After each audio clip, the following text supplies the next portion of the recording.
welcome to a one-shot and maybe the first episode, but probably this will just lead to a one-shot. A Night in Hollywood, a fate-based game run by me or GM Matihi. Of course, I'm here from Blades and Blasters, a role-playing group who do many, many games of various varieties, including, occasionally we give character creation tutorials, and also when we're drunk we occasionally do live chats and live streams. But tonight is not one of those nights, for it is a game night. And we are joined by three of our illustrious players. We are joined by Demi playing Detective Rick Bigsby. We're joined by Aki playing Detective M. Ackerson. And of course, Simothy playing Dick Fordson, also a detective. So, this lovely evening in Hollywood in 1945, we met upon a scene of horror and destruction. What we come up with, or what you get the call with detectives, is that apparently a Hollywood starlet, woman who was up and coming, a Jacqueline Davids, has been found behind the Hollywood sign. Her car crashed, glass shattered, and her body laid bloodied and broken on top of the fallen W sign. So you all get the call, and you're all right now at the police headquarters. But if you'd like to give us all a brief introduction of your detectives, you may do so. But we will start with the illustrious Detective Rick Bigsby. You may go ahead. Rick Bigsby needs no introduction. You can tell by his well-groomed facial hair, his attire, very loose, no tie, just a blazer and a white-collared shirt, top button unbuttoned naturally. You can see his gun poking out from his side, some nice slacks with a belt missing one of the loops. Rick is nothing but serious business as a cop, and he should be taken seriously. He expects you take him seriously, for he is the law. Thank you, Detective Rick Bixby. Next we'll go to Detective M. Ackerson. I'm assuming M being his first name. Go ahead. As opposed to it being in front because it's the last, yes. M. Ackerson, that's the name. Ex-cop. Reformed, help, I guess you could say. One way or another, job gets done. Easy way or the hard way. And there's always a job to get done, isn't there? Someone dying or someone crawling on the ground, bleeding out, needing help. Doesn't matter. The job will get done. Thank you, Detective Ackerson. And of course, last but maybe least, have Detective Dick Fordson. You may afford us an introduction. Dick's been around for some years. Back for the wood was added to Holly. Back then we had the Holly Strangler. But they came out on top. And now he's feeling in his bones that the days are getting too long and the crimes are getting too numerous. One day he looks forward to retirement, but maybe he won't make it there. Thank you, Mr. Dick Fordson. And as you all get the call, the three of you are requested to come upon the scene of this particular crime. I would like to ask at this point who exactly is driving the car. I'll take it. And who's in the back seat? Rick Bigsby is riding back. So as Detective Dick has decided to drive your Dodge, you all make your way up, snaking up this mountainside, going towards the top of the Hollywood sign. If you'd like to make some idle chatter as you make your... all you know at this point is that the actress Jacqueline Davids is dead. Dick, as he's driving. Ackerson, have I ever told you about the time we caught the holly string? Yeah. Pretty sure just about, what is it, 300 times now? 500? Who fucking knows? I don't tell you for nothing. I hope to beat something into your head. Us old-timers won't be around much longer to, keep everything going good. Yeah.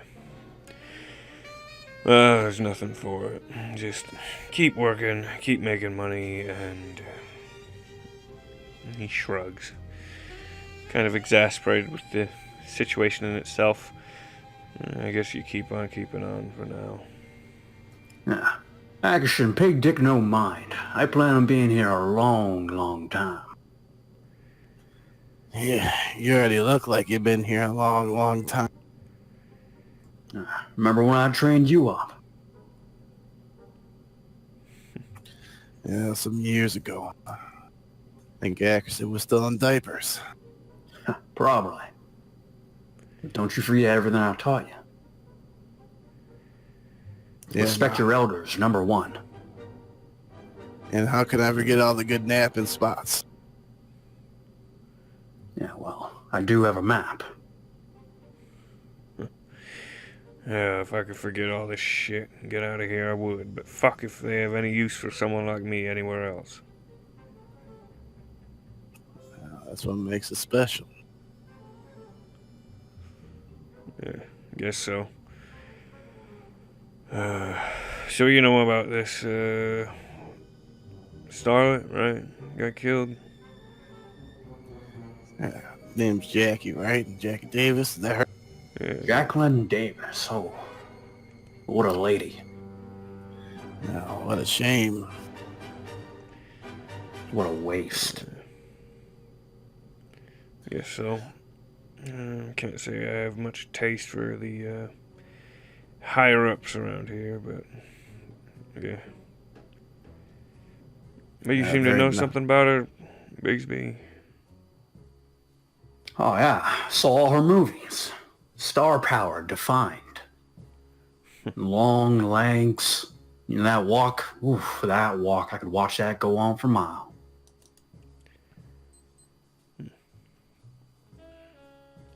At this point, you've made your way up the side of the mountain, and you feel the gravel underneath the car just rumbling away as you steer there, Dick. And you come upon a scene that is majorly unclean. And you see that behind the Hollywood sign there, you see the W itself, it is tipped over onto its side. Not an M, not a W, but just flat on the ground. Upon it, one of the rebar steel had held it up before, is sticking up from the ground. And unfortunately, the Dame, Jacqueline Davids, seems to be impaled upon this thing. And you drive up, parking beside what looks to be a Pontiac Streamliner. Seems to be there. Seems to be her car, as the window, the front one, is smashed. You see there looks to be a cop on the scene. Not sure exactly who it is. Maybe it's Officer Smith, Officer Johnson. You don't know. They all look the same to you. All these young cops. Dick, you pull up to the scene. You see there, pulling up beside the Pontiac, and you are now able to get out and investigate if you so wish. Dick pulls up. Well, what do you think, Bigsby? Suicide? It's never that easy. Why don't we go talk to our friend there, Smith Johnson? Yeah, sounds like a good idea. Goddamn, though. Way to go. Ugh.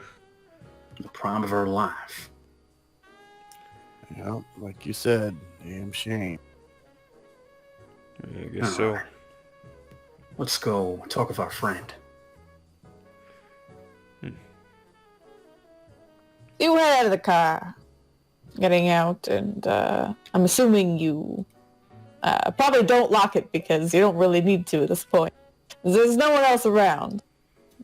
You head out of the car and you make your way over to Officer Smith Johnson. And he looks up to you. You see there's a notepad in his hand. His hat's pulled down fairly far, and he gives the three of you all a nod. Evening, detectives. Get to the chase, Johnson. What's the skinny? Of course. Looks like Dame David's here. Looks like a car just careened off the road, crashed near the W here, and looks like her body is flown out. As you can see, he points out the windshield of the Pontiac Streamliner seems to be smashed. Seems to be blood that's on the glass itself. And you see, of course, Jacqueline's body that's now lay on the flattened W. I'm gonna walk over to that car. Mm-hmm. You walk over to the car. You see that it is a kind of a mint green. You see kind of white stripes on it. Very nice, very well kept. There's only a little bit of dust on the underside, some wear and tear on the tires, but it looks like they have been changed recently. Of course, as you approach, you get the scent of old blood that remains in the air. So, my question is with the glass. Mm-hmm. Does the glass look like it was smashed with something coming out, or did someone smash it, like hit it in? I'd like you to make me some sort of, maybe an investigation check or something like that, detective. Yeah, see him get a better look. Yeah, unfortunately, you kind of look at it, there looks to be, there's glass smashed in, glass smashed out. You're not quite sure if anything flew out or flew in or anything of that sort. As you're kind of looking at this, there's just too much blood, you see? Ackerson, in the meanwhile, heads over towards the body and gets a better look at her general condition. You lean down, assuming you kind of squat down with your heels on the ground. Are you able to squat down with your heels on the ground there, detective? Yes. All right, so unfortunately you're not wearing a tracksuit at the moment, but you do squat down to look at the body. Looks to be fully clothed, as far as you can tell. She's looks to be face down, though it looks like her chest is impaled by this rebar metal. It comes out the back, and you can see dried blood caked in the top. Her body doesn't seem to be moving. It seems to actually have slid down. You don't know how slowly or how quickly, but now it lay on top of the W itself. Her arms are spread out at a 95-degree angle from her side. Yeah, he's gonna look over the body for any kind of abrasions or any kind of wounds or markings aside from the rebar itself and presumably the impact. I'd like you to make me some sort of investigation check there. Yeah, let's do this. Investigate. Oh, I will. Oh my god, that's a terrible roll. That's an awful roll, detective. Where did she get pierced with the rebar? Like right in the chest? As far as you can tell, she's face down right now, so it's right in the chest. Okay. Coming Can I want to use a fate point. Yeah, we're in the 40s. All right, what are you using a fate point for? What are you using? Heart in the right place. I feel like it's ironically fitting. Are you re-rolling or are you adding a Re-rolling. +2 there, detective? All right, please re-roll for me. Come on. Yay. It's too better. So what exactly are you trying to find out about this body? What are you looking at right now? Yeah, so he kind of looks over everything, but given the strange circumstance and the position, he ends up having to kind of climb up closer, and in the process ends up getting a pretty good look at the rebar and the way it's punctured her. Kind of then scrolling to the other various wounds and scrape marks, presumably from flying out the windshield and such. Oh, you look at the wound that's on her chest and how she's impaled and how she's been, kind of the blood that seems to be on the actual rebars. As far as you can tell, someone who's flying out of a vehicle that fast, no matter how fast it is, it's just too perfect the way that she's been placed on the spike. Almost like maybe someone put her there. He kind of looks her over then, and after assessing the body, kind of clambers back away from the W and over to the others, and he's going to check kind of the trail between there and the car. Are you looking for glass? Are you looking for blood? What are you looking for? Yeah, he's looking for glass, he's looking for blood, he's looking for any kind of drag marks or any other kind of markings between those two spots that stick out beyond the normal landscape. While you're looking at the body and while you're looking at the drag marks, what are you doing, Detective Dick? Dick is looking from the road to the car, looking at the tread marks and looking around the car for footsteps, but he's mostly looking at tread marks to see if there's any skid or if it's nice and... Why don't you make me an investigation check there, Dick?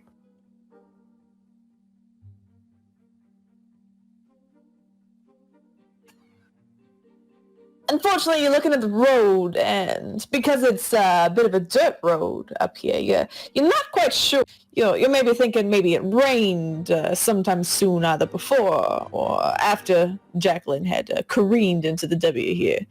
And unfortunately, it is hard to tell whether there's the skid marks or that sort of thing in the ground.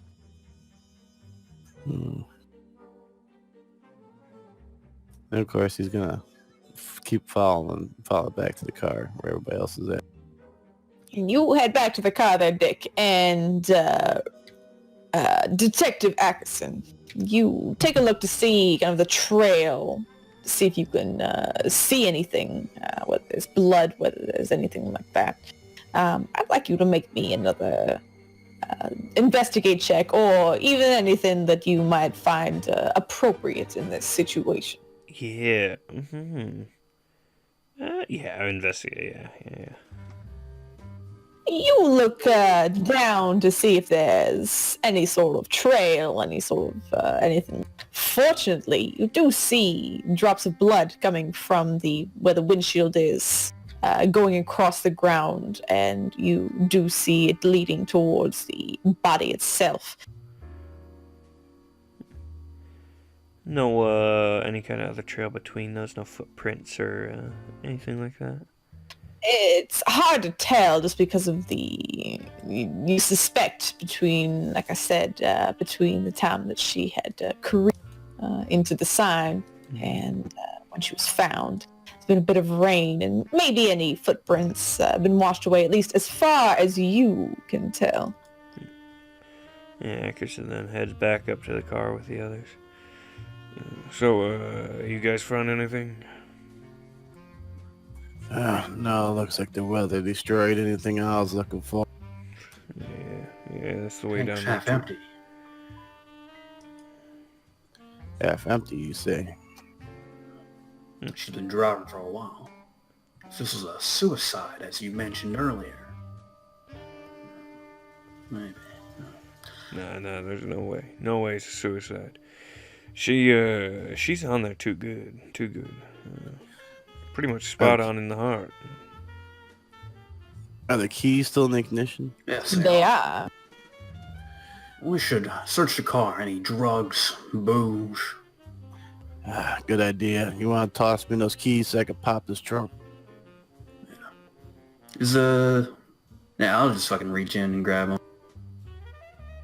Catch. I'd like like you to make me a catch, that's good. I was gonna say it might turn bad. Yeah, Do it. yeah, you know what?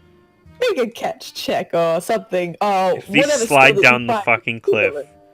I'm gonna be so proud. Well, being a boxer would not have good hand-eye coordinating. Well, what exactly are your... Let me look exactly what your skills Punch are. the keys out of the air.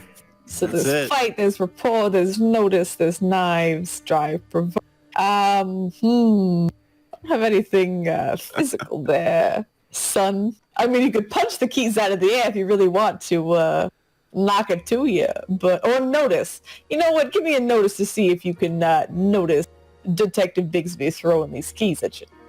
I did say catch. Yeah, but maybe it's caught off guard. Make me a notice check. Oh my. Oh, the keys are tossed at you from Detective Rick Bigsby, and you're slightly surprised, almost hits you in the face, and you almost catch it with one hand, batting it to the other, then batting it to your left and batting it to your right, and finally the keys landing softly in your hands to your chest. Thanks for the heads up, Bigsby. No problem. While you do that, I'm gonna search the body. Search it real good. Yeah. Yeah, like I said, the way it's spiked up on there is pretty bad. Weird too. Officer Smith Johnson pipe. Detectives, do you need me to do anything for you? Any other questions, or do you mind if I head out? Yeah. It's real important, so listen here. Of course. About 5 miles down the road, there's a nice bagel shop, yeah? I need 2 coffees and a dozen bagels. A dozen eggs there. Detective. Bagels. Oh, a dozen bagels. Cream cheese. Some jelly. Officer Smith Johnson just nods and says, right away, Detective. I'll get that for you. He makes his way off the scene of the crime, taking his little booklet with him. You see him go to his little blue police car. It is a blue version of the Pontiac. And No cream, 2 scoops of sugar. He says, of course, Detective. I'll take mine black, Smith. He nods. Again, just hops in, just drives off. So, what exactly? So, Rick Bigsby, what are you doing right now? Got any pockets or purse or anything? She looks to be dressed, what looks like in a Tiffany blue dress. Coming off just off the shoulders, going down past her ankles. Almost looks as if she were ready for some sort of date, maybe. And you look down and, sorry, what were you looking for exactly? Pockets or Oh, purse? pockets of purse. You look down and you don't see a purse at all, which is strange because, normally most people these days carry some sort of purse. You don't see any pockets on this dress, but do you investigate the body itself? Oh yeah. People hide things on them all the time. You look at the body and you lift up the head. I'd like you to either make me some sort of investigate check or some sort of maybe medicine equivalent. I'm just looking at the body and see that shit. You look at the body and all you see is a broken and bloodied woman. I'd like you, oh wait, I don't know if you have some sort of will save at all, but whatever your equivalent of a will save is, I'd like you to make that for me right now as you're seeing this poor woman and touching a poor little Moxie, face. I got will of character determination. All right. Come on. Woo! You've seen all this before. You're completely unfazed by this poor little starlet who seems to be broken, bloodied, and beaten. Well, beaten at least by flying out of the front of a car, it seems. I'm not gonna get a look at her, but she won't open her mouth. All her teeth there. You open her mouth, and yes, all of her teeth do seem to be there. Any stains like from smoking? There doesn't seem to be any stains from smoking, but you do see a sort of white residue that is left on her teeth. Naturally, I'm going to take 2 fingers, swipe it, sniff it. Yeah, you've smelled this kind of thing before. It smells like coke.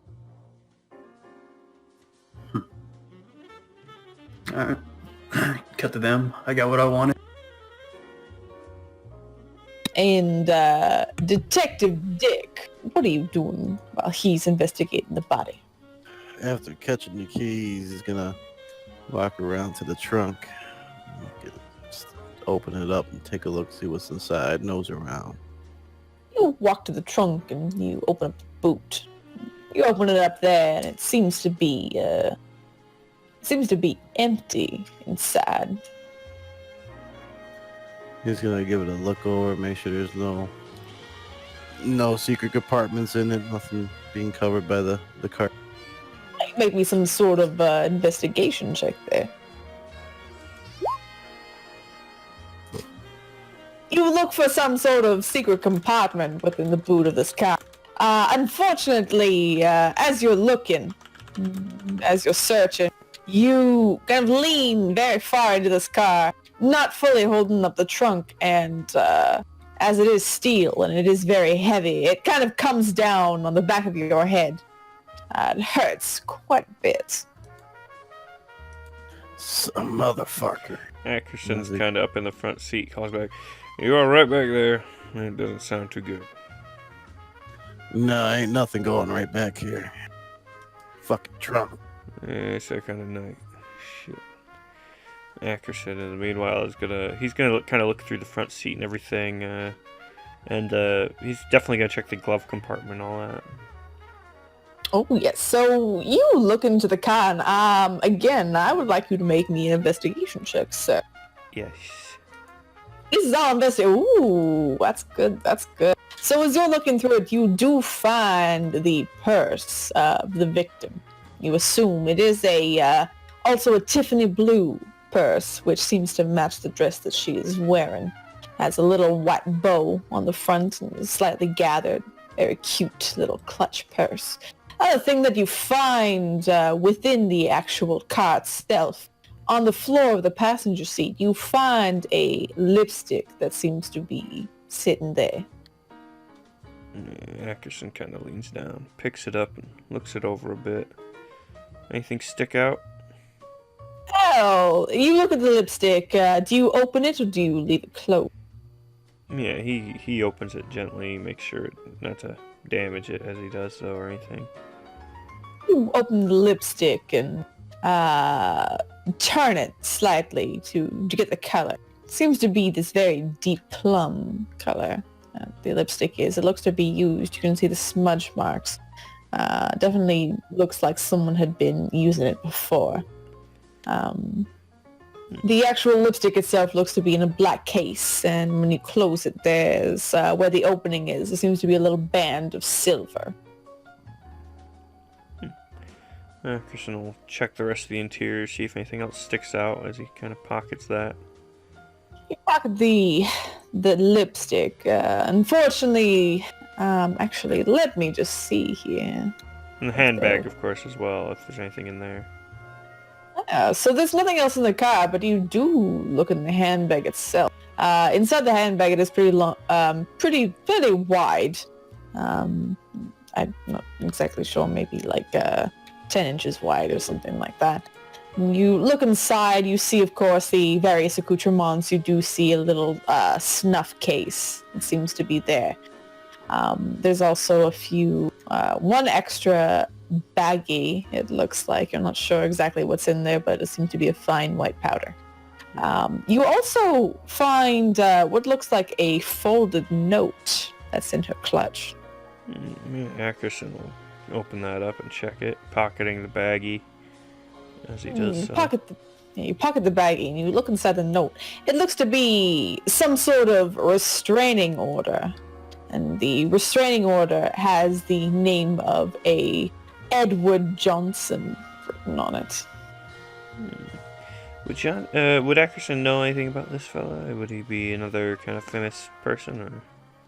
What I'd like you to do is make me some sort of a lore or a knowledge check to see if you know the tabloids and the gossip of kind of celebrities and their goings on in Hollywood. Or I guess it's Hollywood since the W's knocked down. Let me see. I don't have anything like that. So I guess You can use maybe something that you could use instead of. Maybe something that applies, applies consider. But he seems to get very generic things. he has very generic things. Although, maybe.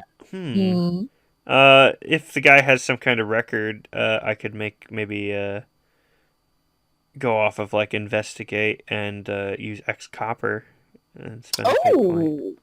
Why don't you do something like that then? All right, yeah, I'll do that. Are you? Well, let's see what you roll first. Okay, for. Let's do an investigate check. Yay. Oh goodness, I don't think you need to. Actually, yeah. You know what? You get. So you would know that Edward Johnson is actually. He has a certain warrant that's actually out for him right now for the breaking and entering of Miss Jacqueline David's place. You would also know that he is the ex-boyfriend of Jacqueline David's. Ackerson sticks the note in his pocket alongside the rest and also slips a few of the bills within the purse into his own wallet before he closes it back up and steps out of the car.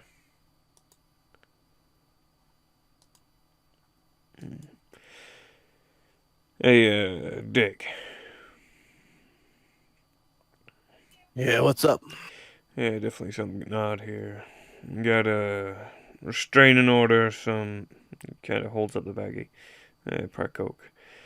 And some lipstick, nothing particularly interesting, but this restraining order, her ex-boyfriend, he's got warrant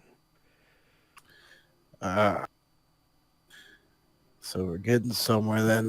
Yeah, like I said, looks like she's on there a bit too perfect to just be flung out the car, you know what I mean? That angle, that entry wound, everything, it's just a bit off. I won't be surprised if he did something. Well, we'll have to pay him a visit when we leave here. Yeah, I think so. As you're speaking, you see another car actually pull up. This does not look to be the police officer Smith Johnson that you had originally seen. One second, let me just go. So, it's not the original, person that you had seen before. Wait, what the hell? That's what I mean. Here. Somebody got me wet. Oh, no. So you see a car pull up, and it looks to be, I'm not sure what kind of old-timey cars, but it's some sort of Ford, you imagine. And once you get there, a man and a woman stand up, but the woman approaches. She looks to have some sort of papers out in front. Looks to be some sort of flip book, and she's got a pen in her hands. You know this look. You know the walk that she walks. You know that she's some sort of reporter. She comes up and says, this is Paige Fowler. Paige Fowler from the Hollywood Herald. We heard there's some sort of goings-on with this Jacqueline Davids, and we were wondering if the police would like to comment at this time. No, I think you'll have to find out everything tomorrow, probably. Tomorrow, but the people want to know now. Jacqueline's such a starlet. She's a rising star. The people need to know right away. Yeah, all the more reason for them to know what actually happened. So you're saying the police don't know exactly what happened? And she starts scribbling some things in her little notepad. Dick is gonna walk over at that point and be like, he's gonna reach over and grab the notepad. She's gonna try and pull it away. I'd like you to make me some sort of check there to attempt to grab this from her. Well, I could go off the fight. Alright, give me a fight check. Fucking Decker. Fucking reporters. Got a Black and Decker. I've got a set amount they need to hit. Alright, so please describe to me how you take this woman's notebook fairly fiercely from her hands. So, as he's standing back, he notices the page come up and start talking to Eck. He'll start shaking his head. Fucking slime. Don't you all have anything better to do? And he's going to walk over as Eckerson finishes up and she starts writing down. He's just going to grab and like throw, kind of like as he's grabbing, throw his shoulder ends. That way it kind of locks her up on his back so he can yank it away. There's no need for this. You'll know everything when we know everything. And he's going to throw the notebook towards the letters. Why don't you go on and do something real, a real job or something, like pour some coffee. You see Paige, she seemed to be flustered, and she puts her hands on her hips. How dare you! You're silencing the freedom of the press! This is oppression, I say. The people need to know exactly what's happened with our Hollywood starlets, and you decide to keep this a secret. Well, the more it's kept a secret, the more that when we talk to suspects that they won't be able to have answers now. Well, the people need answers. That's exactly what they want. Yeah, but are you going to give them answers, or are you going to just spread whatever comes to your head first? Oh, I'm going to give them answers, detective. And what exactly is your name? He steps up fairly intimidatingly up towards her. Very tall. Kind of spreads his shoulders a bit. Ackerson. Well, Detective Ackerson, my name is Paige Fowler. Paige Fowler of the Hollywood Herald. And I'll make sure to be reporting on all of this as soon as I can. Well, if you don't hurry up and get out of here, you're going to be Paige Fowler spending the night in a drunk tank. Why? She takes a step back and rumps. You can see from as you were interacting with her, the gentleman that was with her had been snapping photos of the body. And he runs back inside the car, getting into the driver's seat. Yeah, Ackerson is going to grab that. All right, well, those are some useful pictures. How are you going to try and grab this man? Yeah, Ackerson kind of noticing this guy as he kind of turns and hears the snapping of the camera. He takes a swift few steps as the guy's heading for the car and just places a firm hand on his shoulder to stop him, and then reaches for the camera. What I would like you to do is roll me some sort of I've got maybe strength from physique or determination to use will instead of physique for any physical feats of strength. All right, but I'm going to use, let's see, I'm going to spend my own fate points against you right now. I'm actually going to use the fact that you're an ex-copper, but the fact that you are a little bit rusty in terms of getting physical with certain individuals. So instead of it being a 3 difficulty to grab this slippery little snake, it's going to be a 5. Alrighty, let's see. Ooh, I'm gonna use as he notices this guy go to slip away from him. He's actually gonna go in and put a strong arm right in front of the guy's neck, and I'll use the hard way as he just arm bars him to get him to stop as he just about gets past. And you armbar this, I'm guessing you're using that to get a +2. So you armbar this poor boy, and he goes careening to the ground. His camera going flying up into the air, right in front of him, able for you to catch and take. Ackerson grabs it and goes ahead and slings it over his own shoulder, presuming it's got like lanyard and everything. And thanks for helping with our investigation.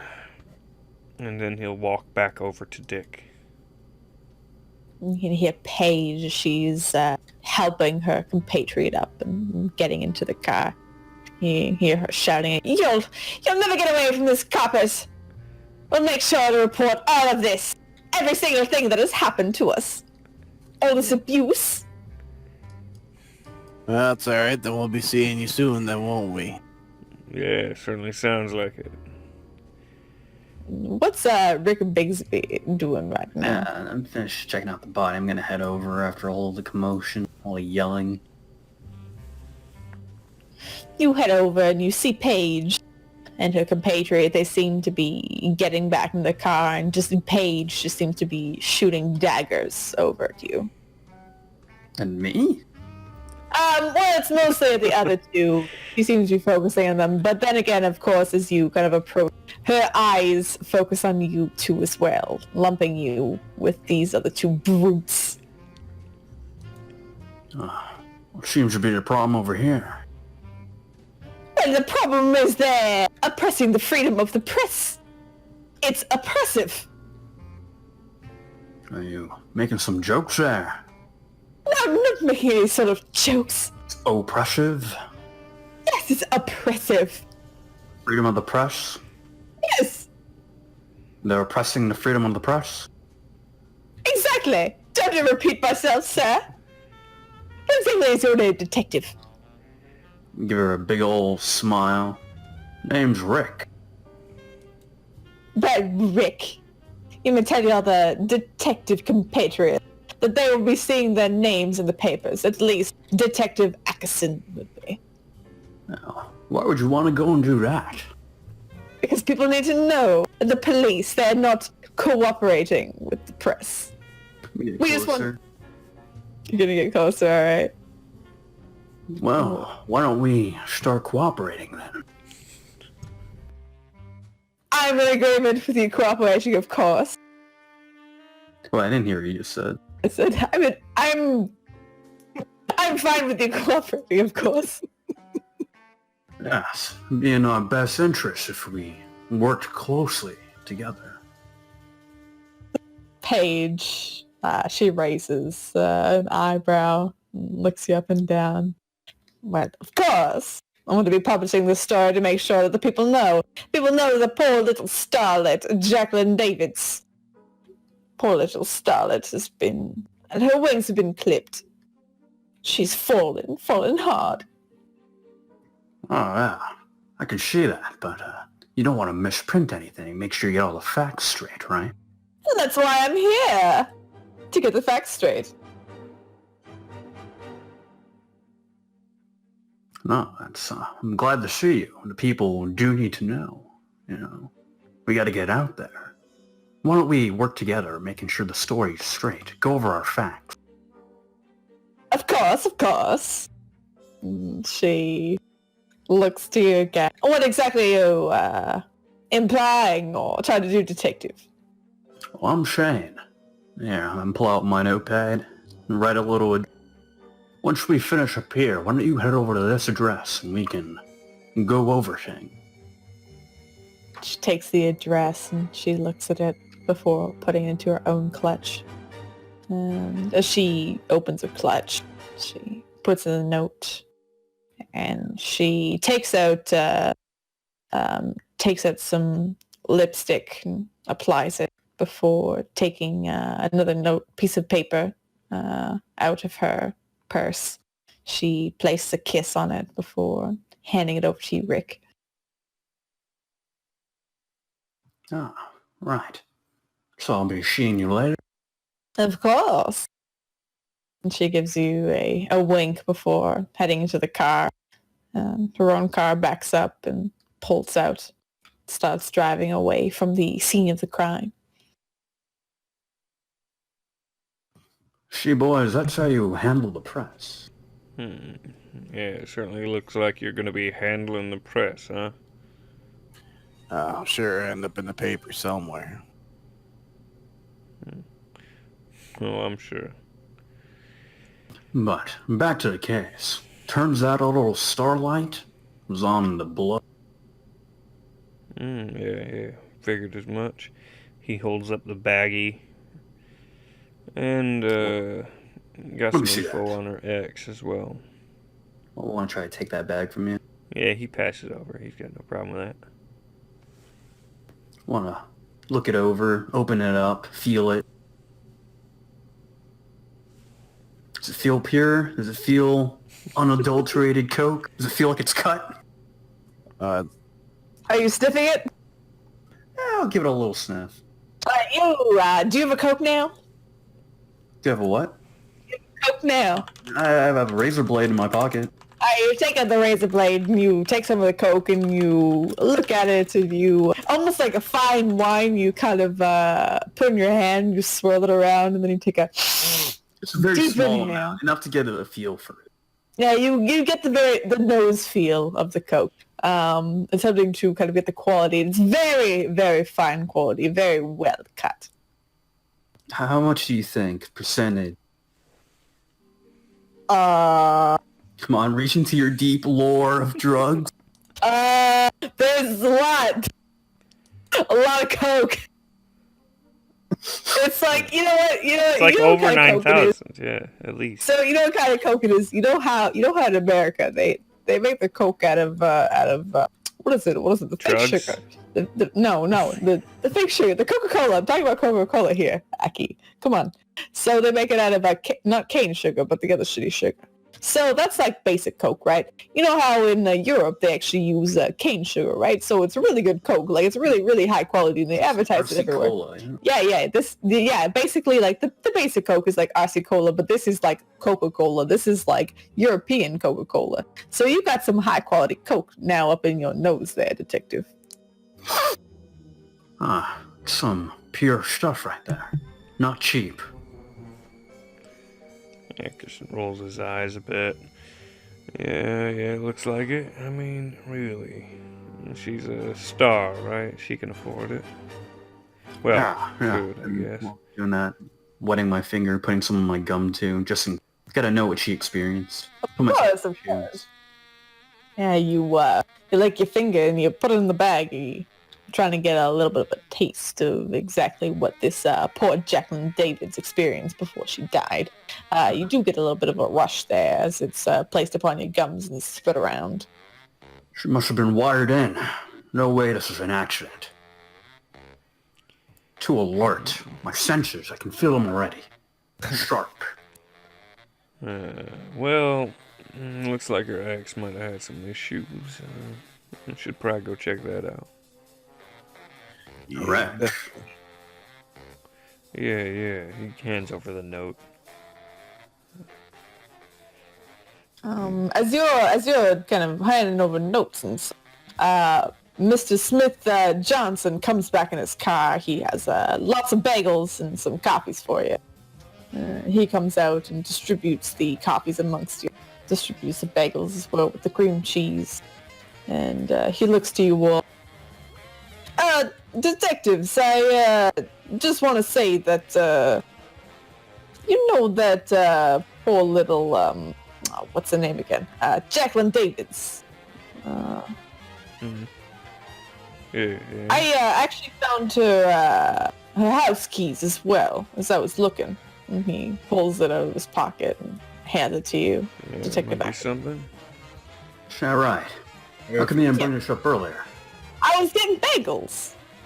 Before we got the bagels, could have given us the keys. Well, I was busy. I was making notes on the case. I'm sorry. Where were you earlier? What? What kind of notes you got? Just let me see. What else are you missing? And Got a he, picture of the culprit? no, of course not. I don't know who committed this. Now I gotta ask everything. You're not gonna give us the key. All right, well, I'll just hand over my notebook, and he gives over the notebook to you, Big. You see there's many notes just containing the state of the body, the state of the car, that sort of thing, that he had looked at, some documentation that he wasn't able to find any tracks that led off of from the car itself. And also, you do see notes regarding Miss Jacqueline Davids, some histories, some films that she had been in before. There's about 3 films notable films that she had been in before dying, at least.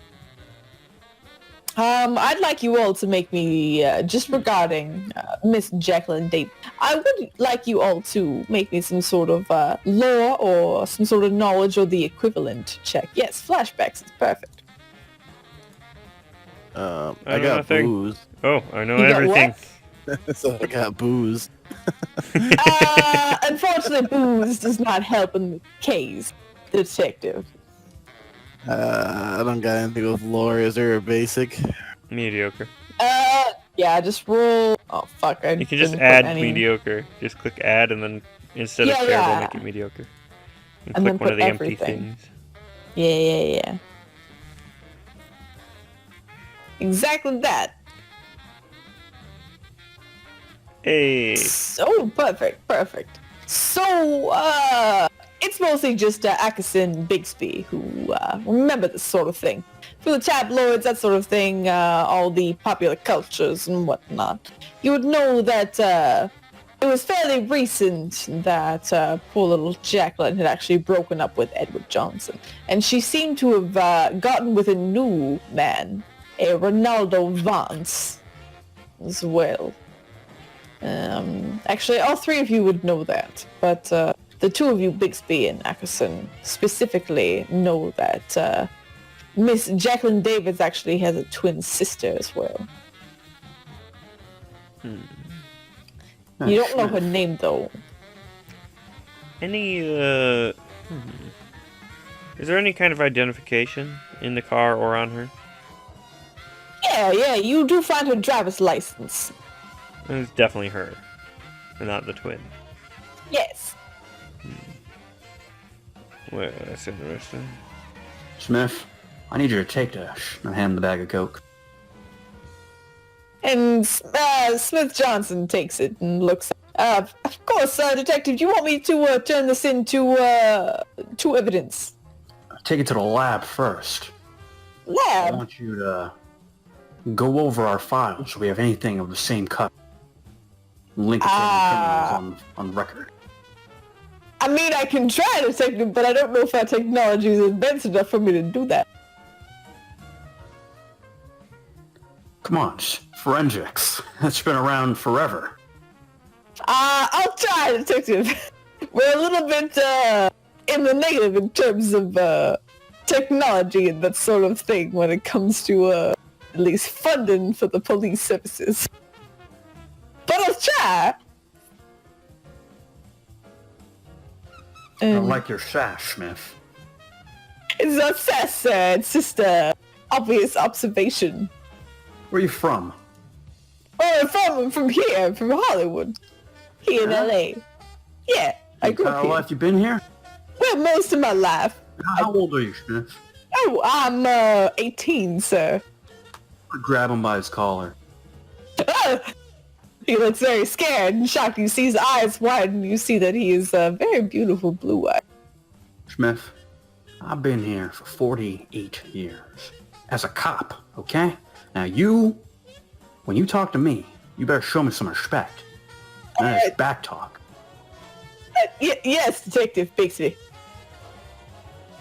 Alright? You and I aren't going to have any problems. You're going to take this to the lab. You're going to have our boys analyze it. Get the best man on the job. Alright? Yes, Detective Sir Bixby. Yeah. Okay. We're going to see eye to eye from now on. That right, Smith? Yes, sir. I understood. I'll let him go. Pat him. God, He you're seems- so stressed. Why don't you lighten up a bit? Give him a nice pat on the shoulder. You see him be a bit spooked there, but he nods and takes it back. He makes his way to the car. He gets in the car and he drives away back down the mountain. Before he gets out, I'm like, why don't you try some of that stuff, you know? Loosen you up a bit. Of course, Detective Bixby. He calls out of the car and you see just the sweat just beating down his forehead as he drives away. Rookies, am I right? Yeah, just shakes his head a bit. I guess so. So you want to go check out this twin sister, or? I think we should check out her house. Yeah. We can do both. We can split up. He shrugs. Well, seeing as we got the one car, I think, yeah, let's check out the house. Sounds good. All right, so y'all are checking out poor Miss Jacqueline David's house, yes? All right, so you hop into your car. You head out. Mr. Officer Dick, are you driving again? Of course. Of course. So you head to Jacqueline's house and do the group review of anything to discuss before you get to Jacqueline's house, so you're heading straight there. I get a little fidgety mid-ride, you know? Like I needed some action, like right now. And you get real fidgety. And you seem to be very agitated in the back seat. You're rubbing your hands together, looking out the window. Your eyes are darting from side to side. Are you sure you don't want to go visit the ex-boyfriend's house, Bigsby? We can do that. We can do both. Got a lot going on tonight. I got an appointment later. Gotta check out the house. Got some from this twin, right? Time's it. And we got... Yeah, it's fine. Don't worry about the time. Yeah, fuck's sake, Dick. Yeah, take us to the boyfriend. I'll get him calmed down. Yeah. We'll be able to work some nerves out that way. Yeah, I bet we all could. Oh, man. Okay. So you head to the boyfriend's home or the ex-boyfriend's home? X. All right, so the one with the strange you don't one. know. Yeah. You head to the boyfriend's home and you're pounding on the door quite loud. Unfortunately, there does not seem to be any answer. Ackerson rolls his eyes. Right. I guess we're entering. He's hiding something. We gotta get in there. Do you hear that noise? Someone's in trouble in there. Yeah. Best get in and have a look. As you're looking at this door right now, you're kind of debating on going inside. You see a very kindly old lady come out from a neighboring house. And she waves to you. She has very thick Coke bottle glasses. You see she's wearing a little scarf over her head. She has a little moo-moo on that seems to be the color of, it looks to be baby bile. It seems to be on her. And she's got a little paisley pattern that seems to be on her body. And she's got flats on for her shoes. Curly white hair that sticks out from the rag sitting on her head. And she waves to you all. Officers? Hey, you get that. I'll get the door. All right. Yeah. I'm gonna head on over then. See what she wants. Ackerson, in the meanwhile, take to opening the door. Yeah, all right. So I'd like you to make me a burglary check while he goes to... Yes, he goes to check. Oh, my goodness. So, Bigsby, you go over to this old woman, yes? Everything right here. Yes, officer. She looks to you and she adjusts her little Coke bottle glasses and looks up to you. She's about 4'7", hunched over, her hands kind of in front of her like little claws, and she's looking up at you and she's squinting slightly. Oh, are you looking for the man who lives in there? Is that what you're looking for, officer? Benj, have you seen him? Oh, of course, I've seen him many times. Of course, I'm the neighbor. I've seen him a lot, and she adjusts her glasses slightly. He's a bit of a troublemaker, that one. Oh, is that so? Yes, he always comes home drunk. He always seems to go to the bar fairly early now. Oh, there's nothing wrong with that. There's nothing wrong with the going to the bar, except when you're stumbling home at 1 a.m. and you're waking up the neighbors. Yeah, exactly. I'm here to arrest the boy. He's disturbing the peace. Oh, maybe you should call it in when it's happening. I would call it in, but unfortunately I can't see the numbers on the phone. Where's this bar you say he frequents? At the bar! The bar's not too far away, as it seems like he stumbles home. Always smells like cigarettes and shit when he gets back. Pardon my language. I'm sure he's got some sort of matchbook that he carries with him whenever he goes. I'm sure I've seen him strike the matches. Always seems to be full. Not exactly sure what bar he goes to, as I don't watch him go there. And it's nearby. When was the last time you saw him? When was the last time I saw him? I saw him last night. When I heard him last night, I heard him stumbling in. All the way from over here, he's very loud.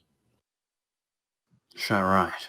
Yes. Was he ever with anyone? Well, No, not as far as I've seen, not since, well, he was a fairly good neighbor until he broke up with that poor pretty woman. you know if he lives alone? Or any dogs? Anything we should know about? She shakes her head. No, I don't hear any dogs. I'm pretty sure he lives alone. Poor lonely boy. Right. Well, we'll go talk to him for you. Make sure he keeps it down. Thank you, officer. And she turns around from you and makes her way and waddling back into her house.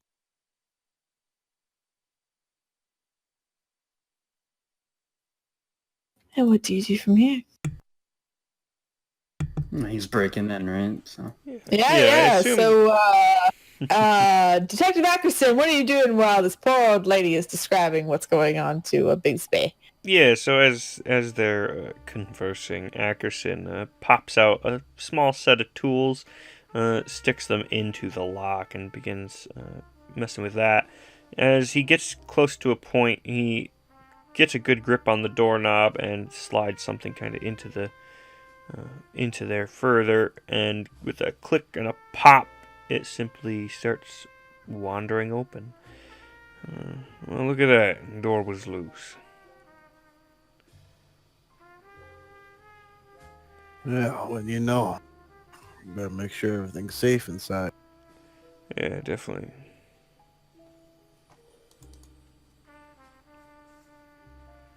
So when the door opens, Dick will walk inside. As you pop open the door and you step inside, there's the pungent smell of unwashed laundry and also stale beer that seems to be permeating throughout the home. It doesn't look like a lick of cleaning has been done in the past few weeks. Seems to be dust on all surfaces, clothes that are just spending time within the actual entrance hallway. And also, it just looks like no one's touched this place with any sort of duster anytime soon. Like a disheveled bachelor's pad. Man, I'll tell you. Smells like my ex's place. And you'd think I'd be the pig, given being a copper and all. It could be worse. Could have been a cat. Ugh. Well, you want to split up? I'll take the up. You take the down. Yeah. Sounds good. I'll go up. All right. Yeah, that Dick's gonna start walking around the, I guess it would be first floor or whatever the hell. Yeah. Ackerson, and meanwhile, heads on up. Keeping a keen eye open. So, sorry, who's staying in the lower floor? Dick. Dick, you're heading around. I'd like you to make me an investigate check.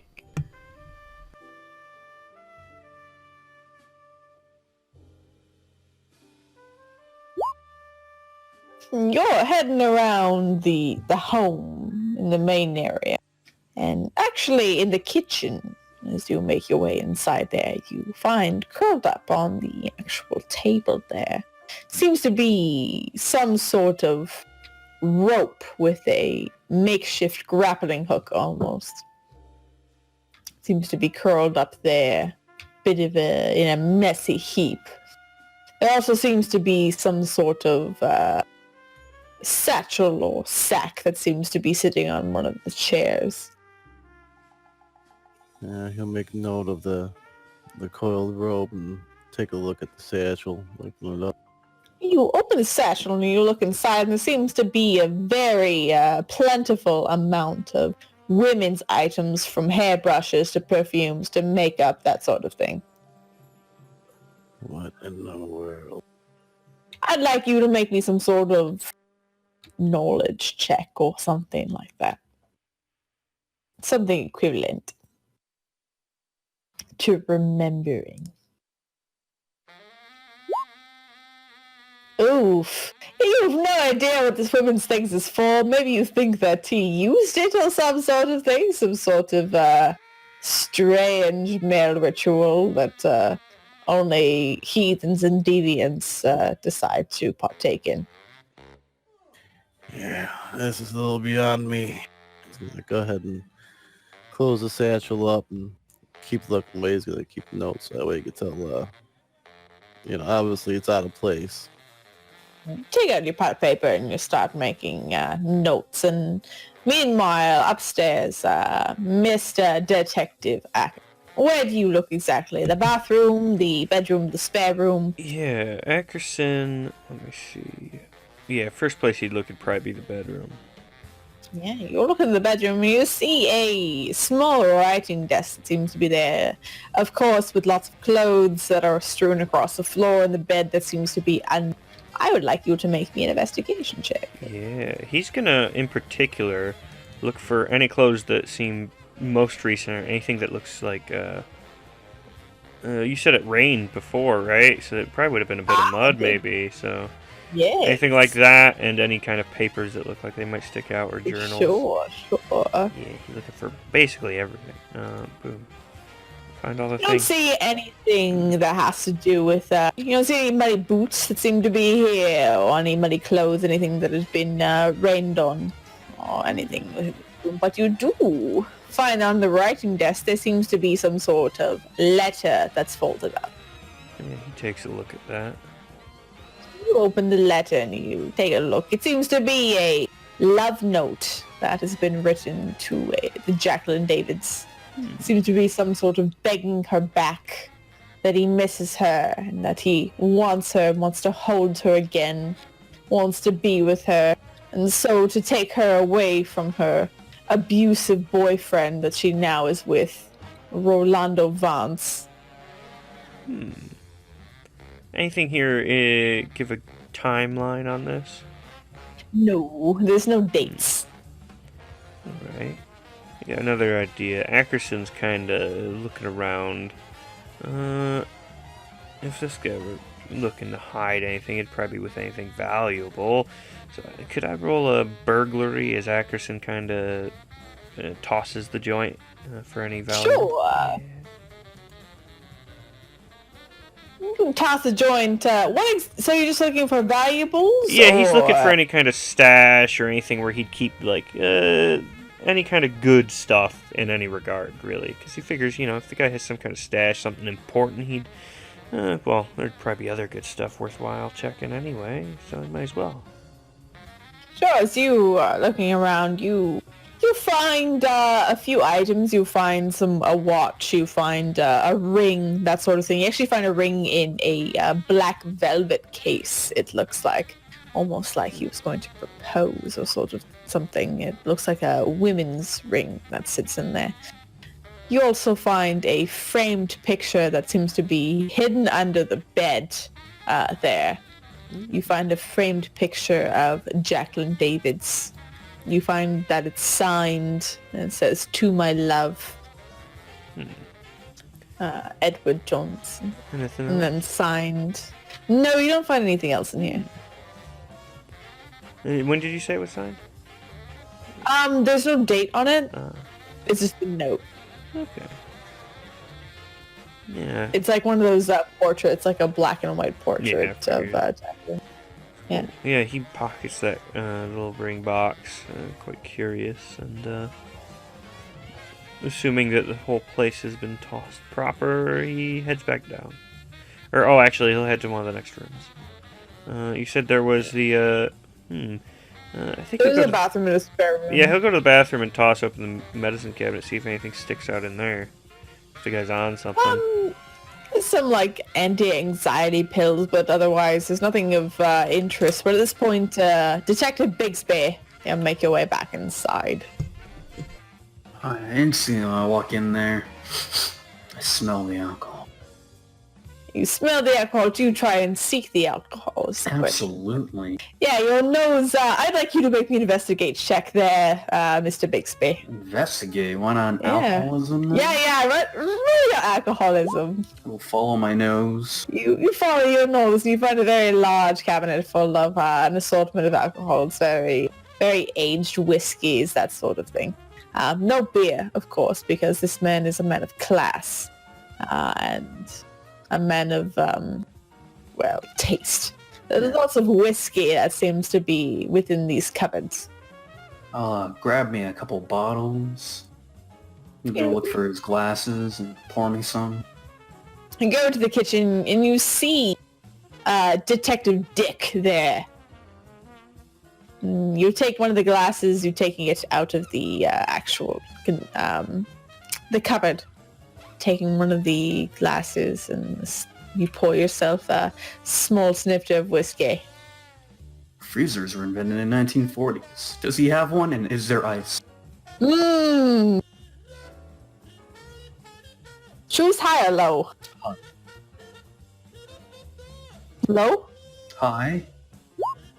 Unfortunately, there is a freezer. And there does seem to be ice. I want this on the rocks. You pour yourself some whiskey on the rocks, swirling around your hands.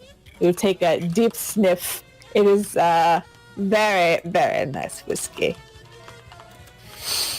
That blow's got me all wired in. I need something to keep me down. Depressant. I found just a cure. Yeah, they'll do it every time. Would you like some, Dick? Yeah, I'll take mine without the ice, no rocks. Oh, I see. Here you go. Pour him some, slide the glass over to him. I'll grab it. Did you see that satchel in there? Yes, of course. What about it? Describe it. Well, it's full of women's items. Various odds and ends. Couldn't make, much of it. I just assume this guy's probably a weirdo, those types. Is that so? Are they the same size? I didn't look too much further. That might be important. They're different sizes and they're not his. Well, I suppose we get empty out, take a look. I've already slammed this fucking cup down, this glass. Are you looking within the sack? Where was it? It's on his chair. Oh yeah, I'll start rummaging through that while I pour myself another. You take one hand and you rummage your hand through the actual sack, and you take the other and you're pouring yourself another glass of whiskey, and you have some ice left, which is fantastic. I would like you to roll me an investigate check if you're shuffling through the sack. So you look through the sack and your hand kind of flits around. You take out some of the perfume. Your initial desire is to spray it on something and smell it. My wrist. Yeah, you take the perfume, spray it on your wrist, and you take a deep inhale, and it smells very familiar, and you think back. It smelled exactly like Jacqueline. She didn't smell like a corpse? How fresh was it? It was fresh enough, but you also caught a hint of whatever this perfume is. You assume it's from Tiffany's, sponsored, not really.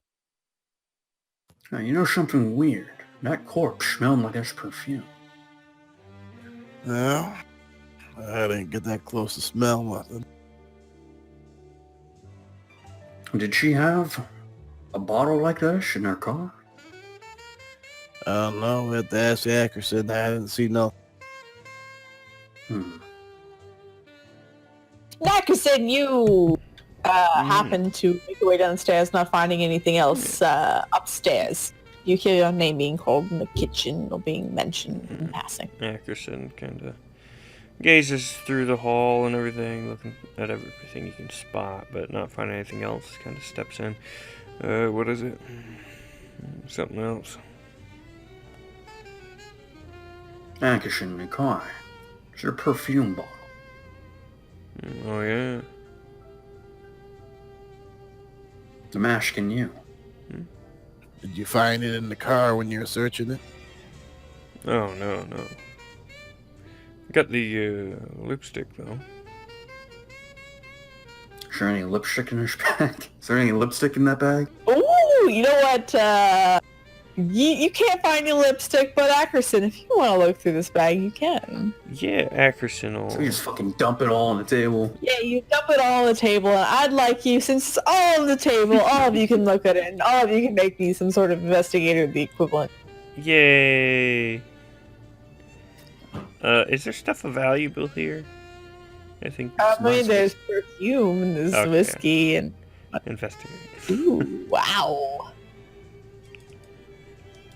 Should I re-roll my nya? Yes. Oh, yeah, see? So you all see that there is a lipstick in here. Looks to be, there's the initials, DG. D and G. That's on the bottom of the lipstick. And Ackerson, you have the mind to actually take it and look at it. It is in a black case with that silver stripe. You take the case and you pop it open, looking at the lipstick within. And as you turn it, you see that the actual color is a ruby red. And Dick, seeing this color of ruby red, you remember that it is the same lipstick that Jacqueline, was wearing. Same shade on her lips when she was dead. It looks like it matches. Ruby red, 42. Yeah, that's interesting. Because the stuff in the car doesn't match that. Take a look at this. And he pulls out the other piece of lipstick and pops it up. That's certainly not red, is it? Plum. Well, so the perfume is here. The shade of lipstick matches, and it's here. Leads me to believe she might have been here. Maybe our couple wasn't so broken up after all. Yeah, or something else is going on. That's odd. Her stuff is here. Then whose is the stuff in the car? Yeah, no, think about it. You thinking it's Old that lady twin? outside said that the woman hasn't been seen around these parts. Yeah. You think it's Well, the twin, unless- maybe? Unless he was there, grabbed the bag and left. Maybe there was some coke. Yeah, that lady outside said it's just been him wandering here drunk every day, alone. Yeah, that is odd. And no one else is... Actually, Ackerson's gonna go check the door. And kind of the entryway and everything. And he's gonna see if it looks like anyone else might have opened this at any point recently through means other than a key. You check it out and you look at it. I'd like you to make me a burglary check. Sweet. You check it over and you can see that no one's broken in here anytime soon. Aside from me. Besides you, no one else. Yeah, Ackerson kind of looks almost a bit disappointed. Well, it doesn't look like anyone else broke in, so... Yeah, maybe we ought to call it in, have this place dusted. Yeah, maybe not a bad idea. At least we could show that she was here. I mean, it doesn't prove when, but... Yeah, if he did have anyone here, we'll know about it. It makes me wonder, though, this whole thing. He has just about everything to do with her. And there's a note up here. He hands it over to whoever takes it first, pretty much. And I guess Dick would take it since there seems to be a bottle going on. yeah, like you see there, it seems to play her current boyfriend as the abusive one, right? And I'm trying to think who would benefit the most if she went down. You know, now there is, of course, if maybe she was thinking of coming back, right? Maybe she left her things here. Who knows? But if she was, then maybe the current boyfriend does something about it. Maybe she doesn't want to break up, so the ex does something. Or maybe you never know. Maybe the sister wants to take her place, as a twin could. Too many ways Well, it could be spun. Either way, I guess the old lady next door says there hasn't been nobody but him here, so. Yeah, really. I say we get this guy at the bar and interrogate him. Yeah, good idea. Let's go do that. Figure out where he is Alright. first, though. Should do a good old good cop, bad cop. Oh.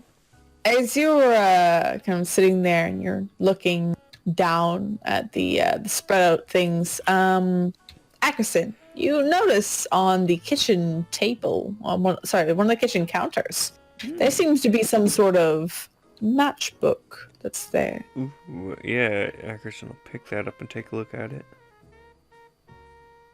And you kind of look at it and you see on it that it has the label of the let's see,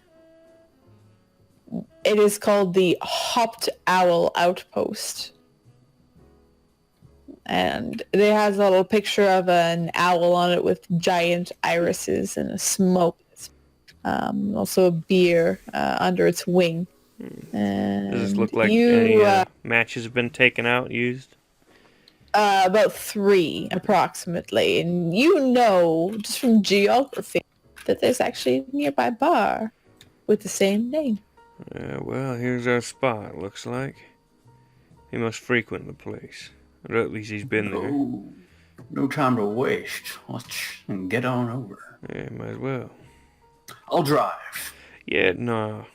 I think Dick can do it. Yeah. I got this, baby. I need something to keep my mind occupied, you know. Yeah. Well, you got the bottle, don't you? Yeah, he's got a point. Well, grab another one on the way out, maybe. No, I'm sure you'll mind.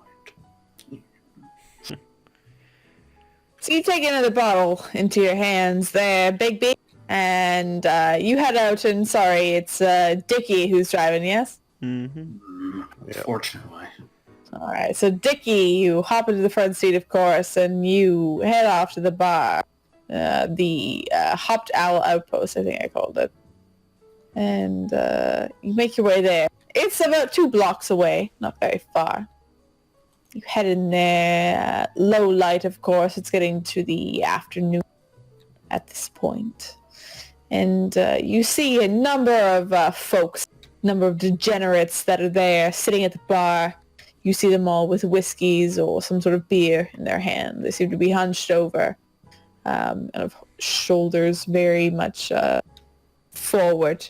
You see a bartender there cleaning dirty glasses with a dirty rag. As you make your way in, the place smelling of stale beer and depression as you walk in. It is a horrible sight to see. Sad sight to see. You see all these sad sacks just sitting there. I'd like you all to make me investigate checks or some sort of, maybe a spot or some sort of... Let me see, actually. Anyone here seem like, maybe less than anyone Ackerson might know, thief, burglar, underworld types? Of course, you see the bartender there. You know the bartender. That's Smithery. Smithery the bartender. Smithery, yeah. Smithery. Of course, yeah. Good lad. Ackerson Smithery. heads on up to Smithery. And I'll also roll the investigate, I guess. Might as well, if you want to roll contacts as well. Yeah, I'll do that, and I get burglary instead because of my thing. Let's see if I can fit. Where is he? Good old Smithery. One moment.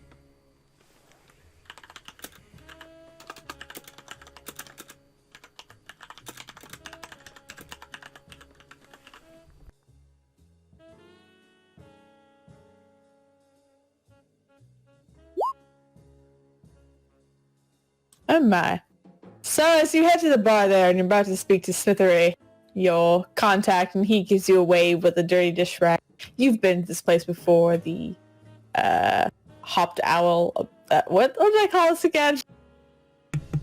I forgot. To wash something or other? Something about owls. Yeah. It was. The Hopped Owl Observatory is now what it's called. So as you're making your way to the bar to talk to Smithery and speak to him, you all see very casually, very non-sneakily, a man with the same dark hair, it seems, a goatee, seems to be making his way from the bar as soon as you enter, and he seems to be making his way towards the back door. Yeah. Dickie would be hot on him. Alright, so Dickie, you're heading straight for this man. This man who seems to just be creeping and leaving. I would like you to make me some sort of physique check to attempt to chase him. Okay. Yeah, only thing physical I got is fight, so we'll go with stuff, I guess. Yeah, if the guy starts booking it when Dickie goes for him, Ackerson will go after him too. Oh, hell yeah, he's booking it. Oh, yeah. Oh, no. Will. Yeah. Feats of strength. Make me checks to try and, physique checks to try and pursue this man as he's running away. More physique, yes. More physique! More physique! Oh, no. Oh, wait, I mean Will. You. It's supposed to be Will, yeah. You've already rolled, what the fuck? Well, it was supposed to be Will. No, you already rolled Will! You rolled a 3! Oh, okay, I see. I thought you said more Where are the physique. rest of you? Where are the rest of them? Ah, I see. Because Dickie's pursuing. Oh, I thought that stuff. was someone else's physique. It was your physique. Yeah, Dickie, you're just pursuing, right? It's fine, though. I got a 6. Is that your stuff?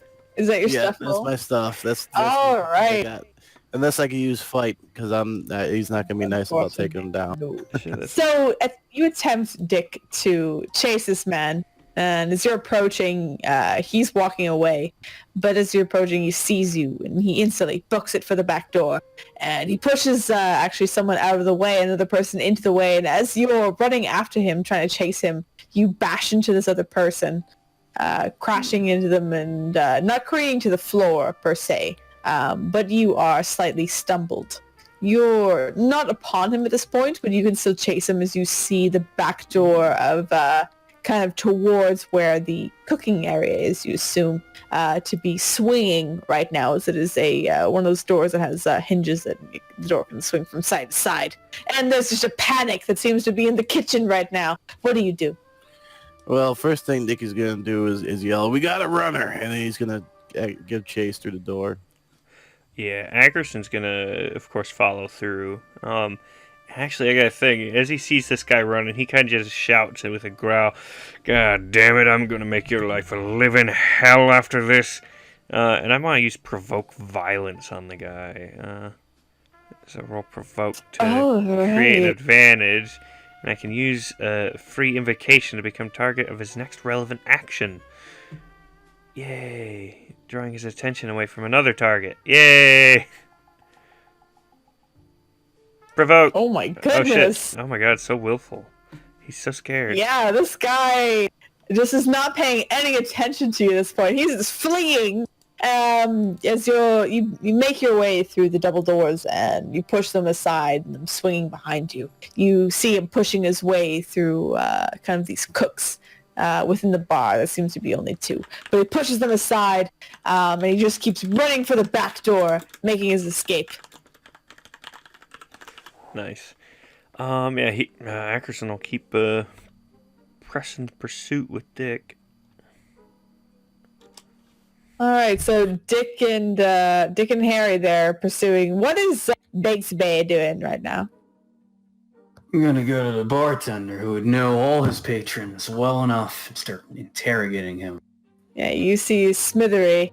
And Smithery looks shocked that someone has just booked it out and two people are chasing him, and he looks to you. Hey, what exactly is going on? Don't worry about it. What do you know about that guy? Also, pour me... what do I want? What's your finest scotch? We've got it on the wall here. I can pour it for you. It'll be $5 for a glass. Don't worry about the price. I'm opening up a tab here. Take a... All right.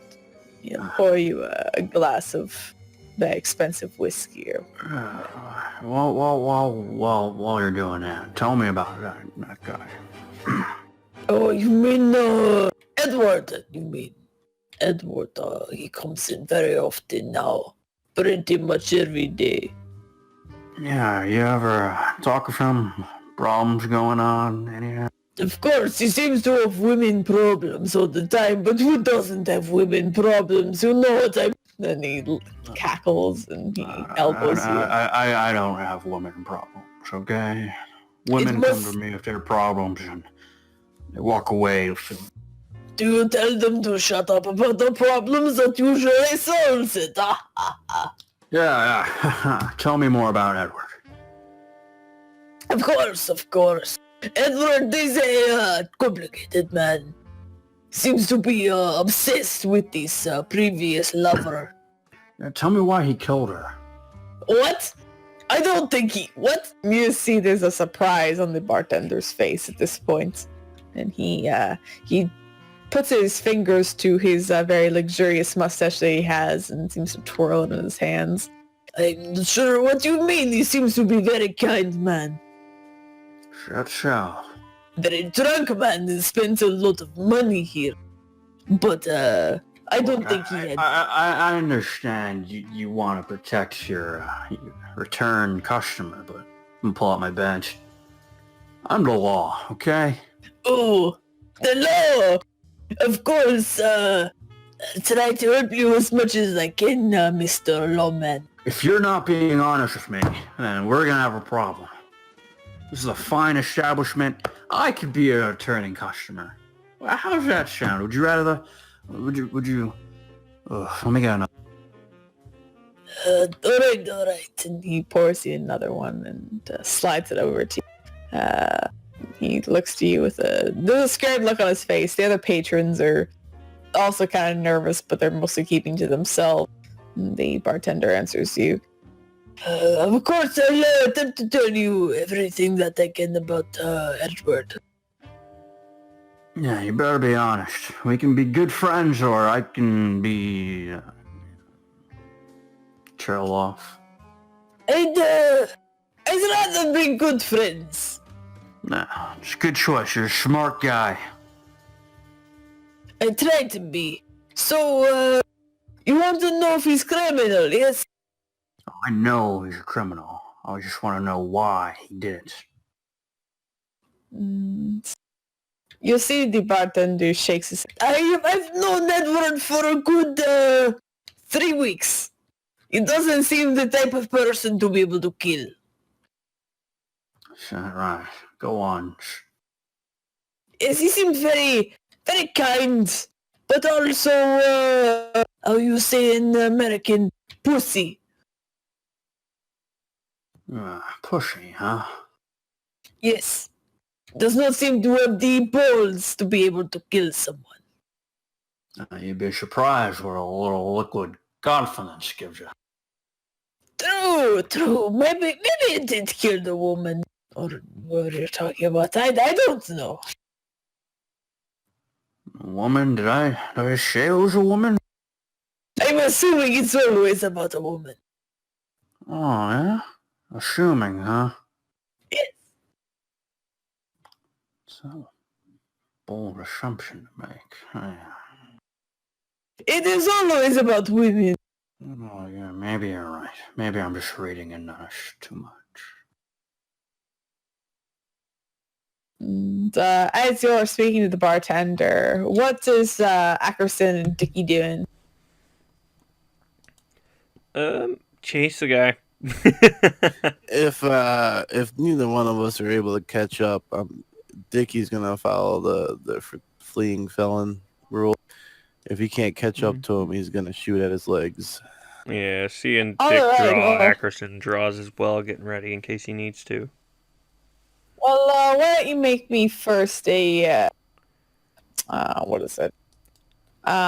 Just make me a, physique check. Boop. Alright, I'll make him.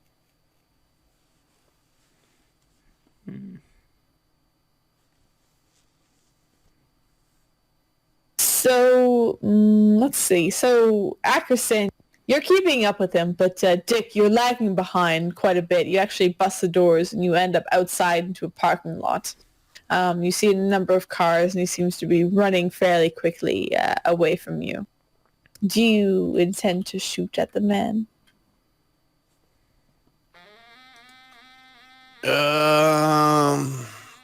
Yeah, why not? We're gonna go for his legs, drop him. Alright, just make me a shoot roll then. Oh no! So, let's see. He's running away, Could I? but I feel like hmm? I feel like this is perfect, and I want a fake point.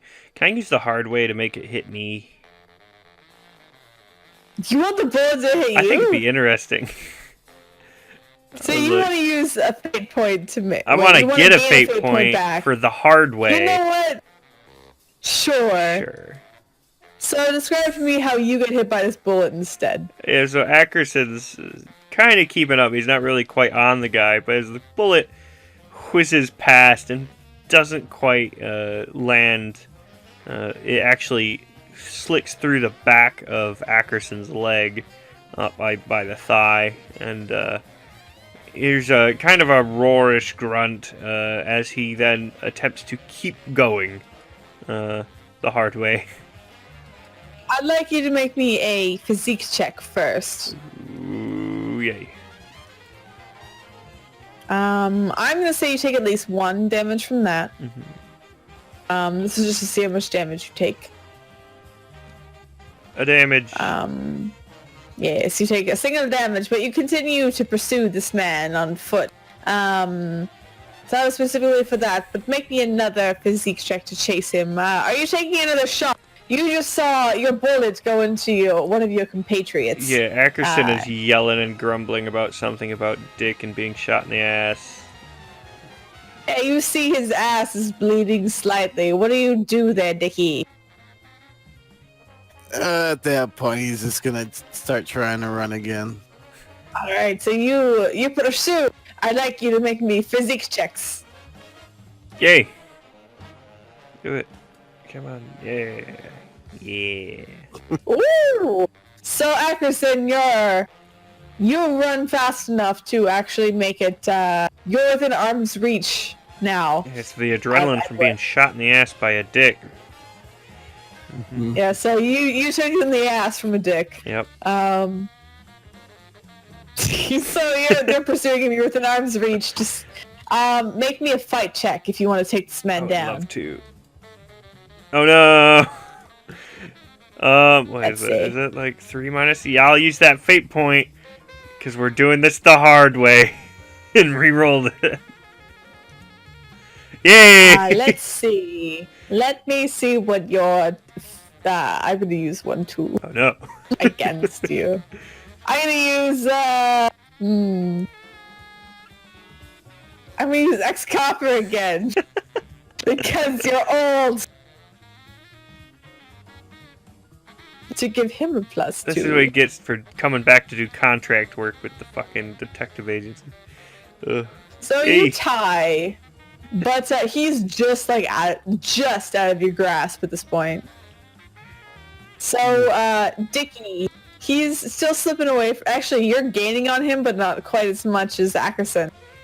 What do you do? He's just barely at your fingertips there, Ackerson. He's just there. What do you do? He's so close. Get him. I think at this point, full body tackle. All right, make me a fight check then. Okay. Yeah, just fucking leap on the dude. Oh, well, it's a -2 anyway. Hey! Ooh. So describe to me how you leap upon this man as he just gets within your grasp and you are able to take him down. Yeah, they're probably like nearing the end of the parking lot, and so there's just a moment of hesitation as the guy kind of turns to go one way, realizes that leads to a dead end, and as he goes to turn around, Ackerson just goes elbow first into the guy's spine, pretty much, taking him down quite hard. Then holding his forearm against the back of the guy's neck, keeping his face tight to the ground, panting and bleeding from the ass. Exasperated, he sweats over this man. You're bleeding from the ass and you're sweating over this poor man. You hear him shout up, "No, you see? I ain't been doing anything wrong. What you doing? Let me go! I just been drinking in a bar!" And you're able to catch up at this point, Dickie.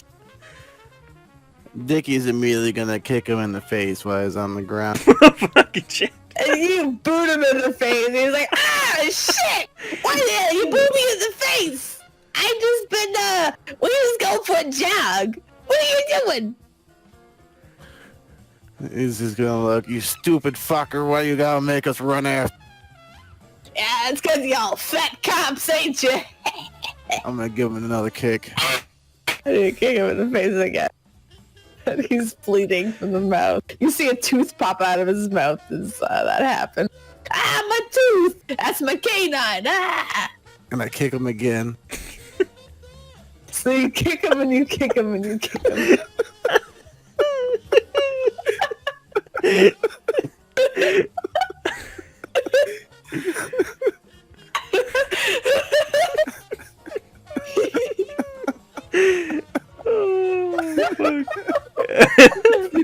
You pull a Doc and you kick him and kick him and kick him. And he's just laying there with Ackerson's knee in his back holding him down. And Bigsby, what are you doing right now? Go on. You were saying. I don't remember what I was saying. You're telling me why he killed her, even though he's a big old pussy. He ain't killed her, I'm telling you. I honestly cannot imagine him killing anybody. And who could you imagine killing? I don't know. I don't know exactly who killed him. I mean, she does have that new boyfriend. He seems Do you to be... know who it is? I never mentioned her name.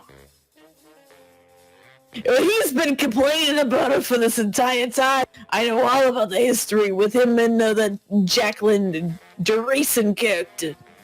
Shay, you seem to be very knowledgeable about who the person is who's dead. So, I'm a bartender. What else do you expect?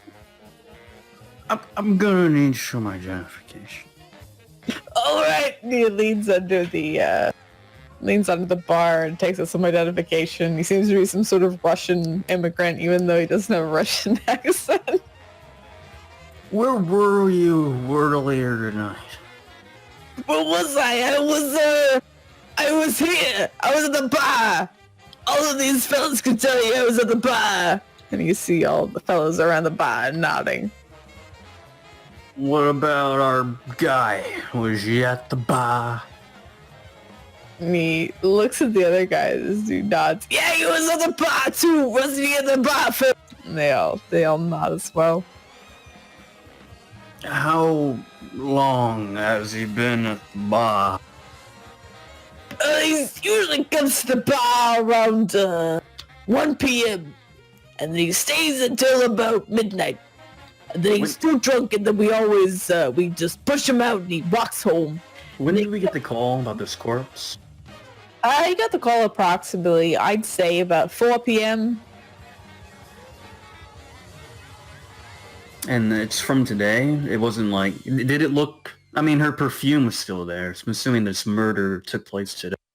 Mm-hmm. Well, her perfume was at his house. You know what I'm saying? The smell was still on her. Oh, yeah, true. It was like yesterday. It'd probably be gone by now. So the call came at about, what did I say? You said 4, I think. 4 p.m., yes. But you're not sure exactly when the hit went down. It's about maybe like 6 or 7 by now. Do I recall how the blood looked? Like how, what's that word? Coagulated. Yeah. Make me, I don't know, some sort of a medicine check or the equivalent.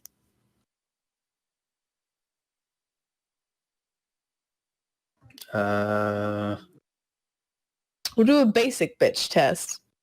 yeah. Oh, shite. Alright, you have no idea. You, try to remember. Try to remember the blood. The blood looks like blood, but it's crimson, brown, whatever. It's all the same to you. Oh, well, shit. Okay. Well, if you said anything else suspicious, you should tell me right now. If what? Suspicious talk. I- Did he say anything? He ain't said anything. He just says he misses Jacqueline lots. Is he with another broad? He ain't been with any other broad, as far as I know. As far as he's coming, all he talks about is Jacqueline. There's actually one night that he wasn't here, but that was like a week ago. That's good. Thank you for your cooperation. I'll be seeing you. Of course. And he gives you a nod. Are you heading out of the bar by now? Biggs I'm Bay? gonna head towards where they were running. Yeah, you walk towards where they were running, and you kind of follow the path, and you see outside. You see Ackerson kneeling on the back of Edward Johnson.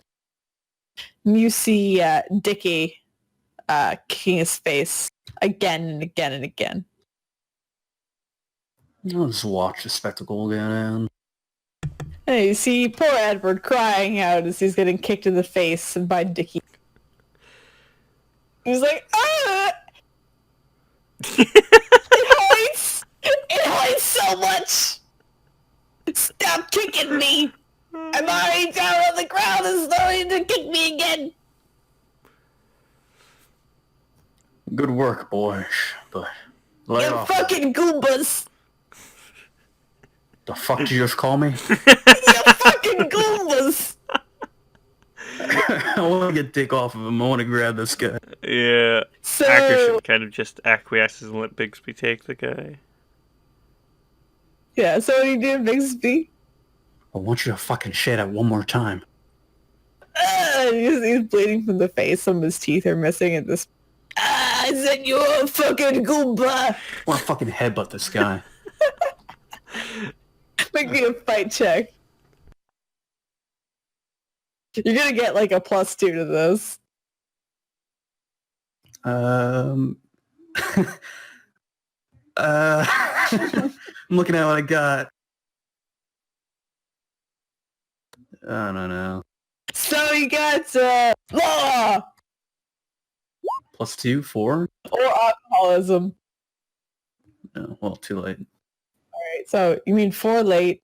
If you see what he's got.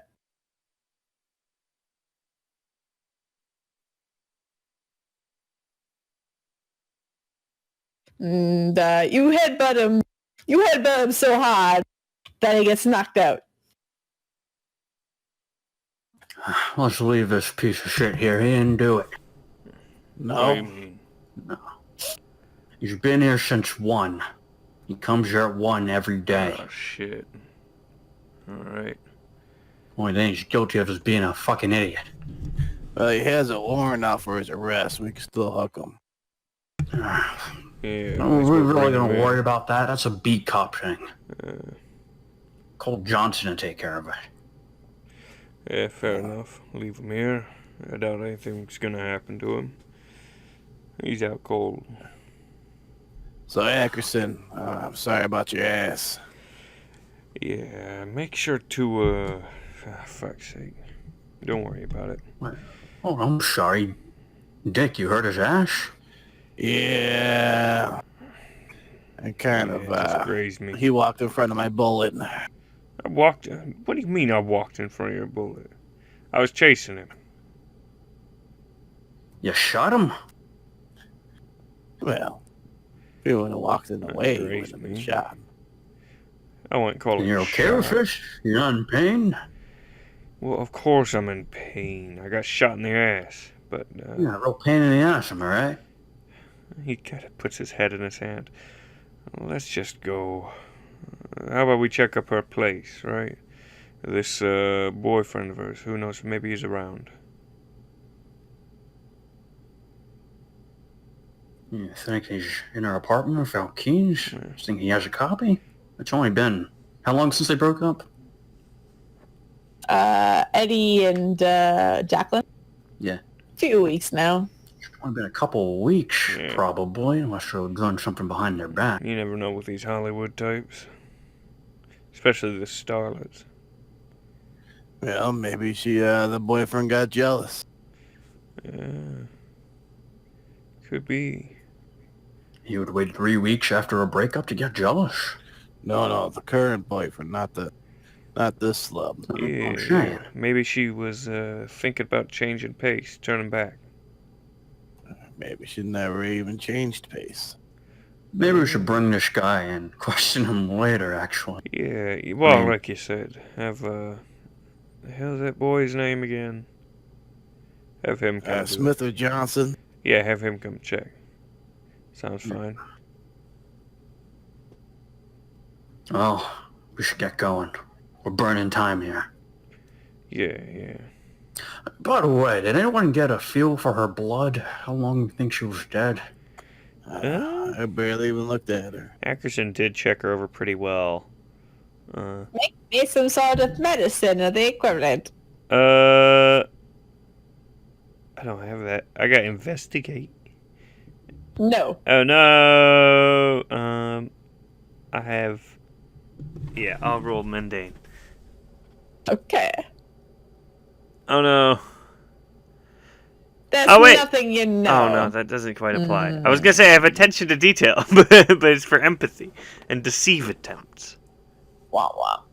So you try to recall and see if you can figure it out, but unfortunately you are unable to. So you all head to to Jacqueline's home, yes, or where it's. Or the current boyfriend?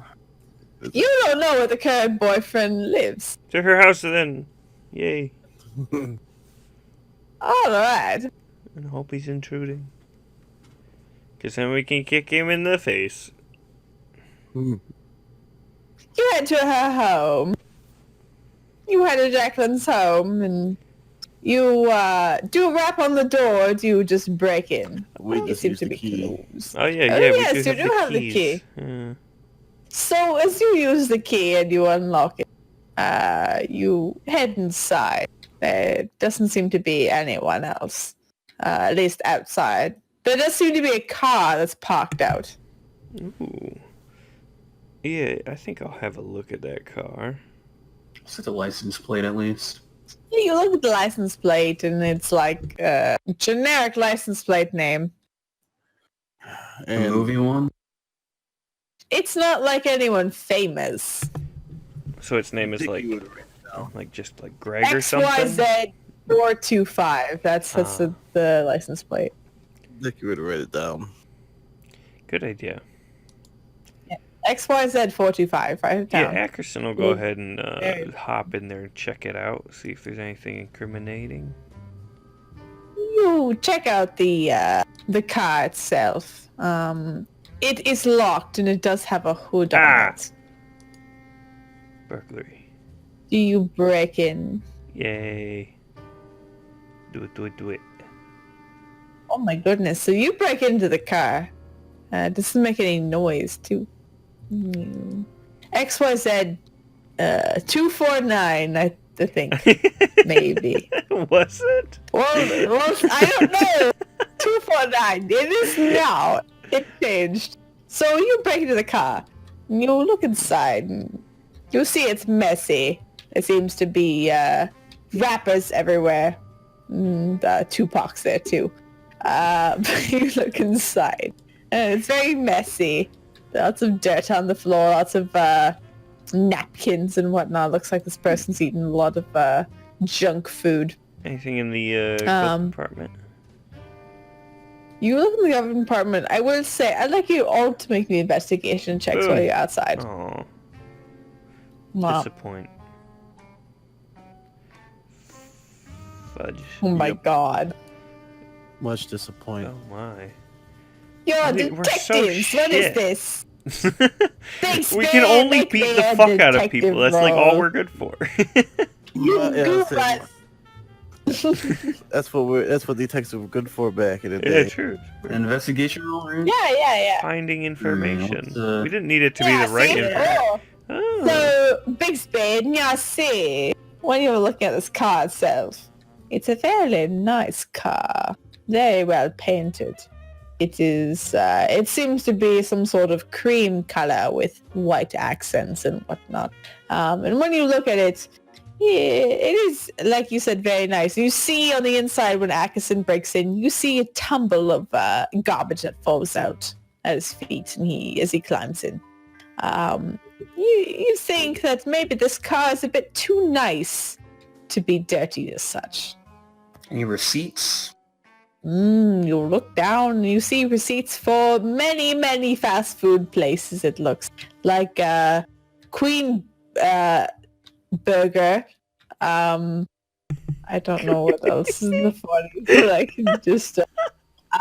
Queen Burger, McDonald's. Frackfunnels. I'm You going to take these receipts for later inspection. Just in case. see one for Handy's too. It's a burger place. I know about Handy. Yeah, it's a gentleman with flaming red hair. It's a place for gentlemen. Gentlemen only. Anything else? Anything important? In the car, no. Nothing important. Is there a spare set of keys anywhere? And you look in the car, there's no spare set of keys. No. Yeah, we don't really need it. I can always just... Get out of the car and kick the tire just 'cause I'm angry how expensive it looks. And I can't afford. You kick the tires and they seem to be fairly well, at least the air in them is fairly nice. That first one, sorry, I rolled 3. So it's a 3. So I would like you, actually, as you're all kind of standing aside, kicking tires and breaking into cars, you hear the door to the front door of Jacqueline's place open and shut. And let me find. Oh my. You see a gentleman who pops his head. Hey, what exactly are you doing? That's my car. And he makes his way down the steps, looking at you from the porch. Sure, you're parked here illegally. I am parked here illegally. This is my girlfriend's place. It's your girlfriend's place. Yeah. Is she around? No, she went out for some errands. As far as I know. That sounds real convenient. Yeah, I was gonna say I want to use my investigate to notice if he's lying. All right. Use your investigate to see if he's I have lying. a thing for that. Oh no! You have no idea. Our investigated shit. You maybe think he's lying, but you don't know. Shit, she's been gone for how long? I don't know. I've been drinking all day. What do you want? Been drinking all day? Yeah, is Yeah. that right? You drive here drunk? Ah! Don't you lie to me. I got here like a day ago. So you don't know when she left, even though you've been here over a day? Yeah, she just said she was getting some groceries. I don't know, I've been watching the game. You want to come watch the game in my house? I'm gonna want to see some identification, sure. And he sighs and heads his DC. He heavily just trots back inside. He's got very disheveled hair. He looks to be in some sort of bathrobe almost. It's very plush. It's like kind of a sky blue color that he's wearing. Very soft to the touch. It looks like if you touch it, you just want to hug it all day. And he makes his way inside and comes back out with his wallet. You see him shuffling around a bit. He drops the wallet on the ground. He's like, ah, shit. And he bends down, picks up the wallet. Says, I got my idea here, officer. What else do you want? Detective. Detective. What exactly are you here for, detective? I think. Why are you breaking my car? No, I don't know why the hell you're here breaking into my car and hanging around my girlfriend's house. What do you want I'm exactly? gonna grab him by his stupid robe. Ah! He shrieks a little bit. Oh God, what do you want? We know you did it. Confess now. Did what? Don't you fucking lie to me. I don't know what the fuck you're talking about. Dickie's gonna punch him. Oh God! I want to make you a fight check. Grapple. I get a +2 because I'm using my fist when questioning somebody. Oh my Okay, god, that's fist him. great. Oh God! That's how I ask questions around here. So describe to me how you punch this man's teeth out. So when he gets ready and he's getting ready to respond back to after Bixby says, "Don't lie to me," Dickie just comes up right next to Dickie and just right next to Bigsby and gives him a haymaker right to his chops. You see him just very slow motion. The blood just coming out of his mouth as your fist connects with his cheek as his face slowly goes to the side. Some of the teeth coming out. Afterwards, he just starts spitting blood on the ground. You can see it flowing out from his mouth, and he just tears. You can see a little glaze comes over his eyes as he starts to get a bit watery. What the fuck did you do, man? He told you not to lie to him. I'm not lying. Doubt? All right, you doubt. Yeah, Ackerson, it looks like you guys got this covered. I'm gonna take a look inside. You think he's telling the truth there, Bixby? You think, anyway? I will spend fate at +2 to that. You definitely think he's telling the truth? I hit him again anyways. Ah! I'll drop him now.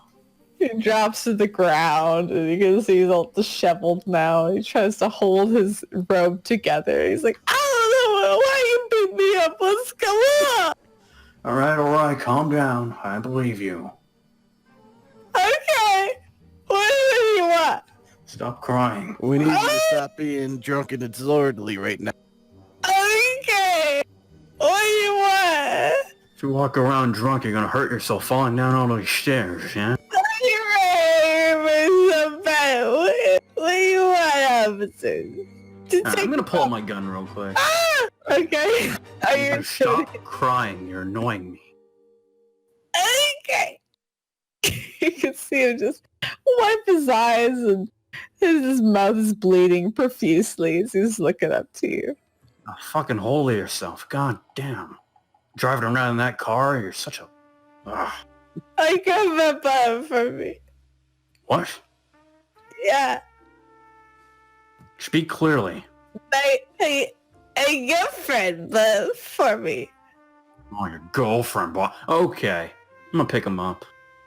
He like shrieks a little bit and there's blood pouring out his mouth and it gets on your jacket. I'm gonna give him the look, the intimidating look. And give me an intimidate check. Or the equivalent. Provoke or something. Yeah, provoke. I do have a provoke. What would provoke? Yeah. Yeah, he just keeps blubbering. I'm trying to help you. What's going on? I'm sorry. We're gonna take a quick look around, okay? For a Okay. gun, you've never seen us, all right? Yes, sir, officer. Protective man. By the way, your girlfriend's dead. Put my gun away. What? Yes, he's very... You look shocked by that. The governor said... And he really said... Walk away. Yeah. Oh my god. I'm gonna hit him in the stomach to try to shut him up. He oops really hard. And he just holds his stomach and you can see he's crying on the ground. You don't know if it's from his dead girlfriend or from the pain. But while they're beating up this poor man, Ackerson, what He's are you gonna doing? toss the fucking place. Just any bit that could lead to any kind of hint on what happened. Make me an investigation Are you sure you check. don't mean burglary? No! They got plenty of There's money in nothing. here that I could be, well, If you're stealing, burglary. But if you're actually looking, investigate. both. Well, Roll me both. yeah. Cool. Wow, okay. Yeah, you definitely get quite a bit of valuables, some jewelry, some rings, some perfume, some lipstick, some Yeah, just he's looking money for that's easy to hidden. carry, easy to liquidate type stuff, like Yeah, you rings. got that. And, Yeah, you got them. you know, rings. I mean, he's private eye now. He has to support his income somehow, right? But, and he is, Yeah, and he's, your I mean, he's ex-wife and kids. reformed, right? But, Mhm. but he does also do his job. You take a bunch of stuff, quite a bit of stuff actually, and you also look around. And you find this letter. You find a letter from a certain Harriet Davids, which you know is the twin sister of Jacqueline. You know this letter basically details that she'd rather see her sister crash and burn than make it big in the Hollywood lifestyle. Yeah, there's a bit of a snicker from Ackerson as he kind of heads back to the others with that. Kind of checking on the way out, making sure he didn't miss anything else that might incriminate anyone. Yeah, you do find something, a little something. You do find another.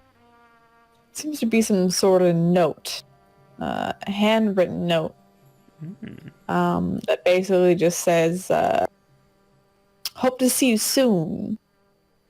That I miss you so much. And there's no name.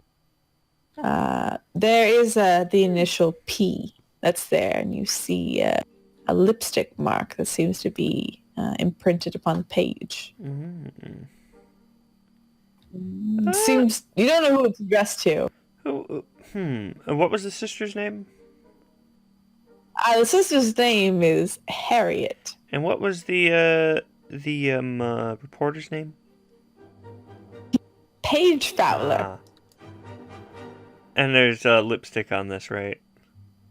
Mm-hmm. Okay, yeah. He's gonna head back to Bigsby, and he kind of gets out there and, hey, Bigsby, you got that piece of paper the reporter gave you? Of course. Yeah, you wanna let me see that real quick, and he'll kind of line them up, see if the lipstick looks similar. Well, You take the Bigsby. You give him the note, yeah. I'll give him the note. You take the note. You take the note out and you show it to Bigsby. Bigsby, you compare the note to the two lipsticks. And as you're looking down at them, I'd like you to make me some sort of investigation check. Investigation. Yeah, whoever's looking at it can make an investigation check. Oof. Fucking what? Oh my god! We're so bad at what we Holy do. shit, guys! It's like every other roll is Oh my like, god! oh, there you go. Bigsby always comes through with it. Yeah, I take note of the Ackerson. women's We just lips. alternate. That's what it is. Ackerson and Dick, you have no idea. They're just, this is fucking kiss marks, whatever. Who cares? It's a date. Rick, your experience in them DSLs. You know the look. You know the creases. You know everything about a woman's lips. You're experienced in the ways of lips. You take a look at this. You see the angle, the little cupid's bow that's there. You look at the bottom and how it's powdered. Look at the creases. You look at the color of the lipstick itself. The lipstick seems to be very similar. Plum color. Well, shit. Would you look at that? I'll point out similarities. Yeah. What does it mean? Is it the same person? Seems like we got a matching pair. Good. So I'm gonna bet then that means that that reporter, right? She was there awfully on time for everything, wasn't she?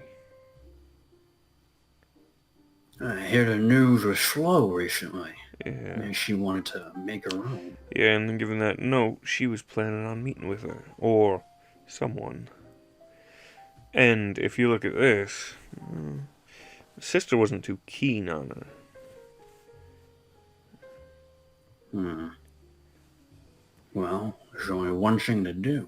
We're gonna have to interrogate her. Yes, we should definitely go talk to her. Yeah. See what we can dig up on this sister, too, while we're at it. I'm sure the news lady will have something to do with that. Yeah, you two look into the sister. I'll handle the reporter. Sure, that works. What, you want us to drop you off, or, Yeah, I need to make some preparations.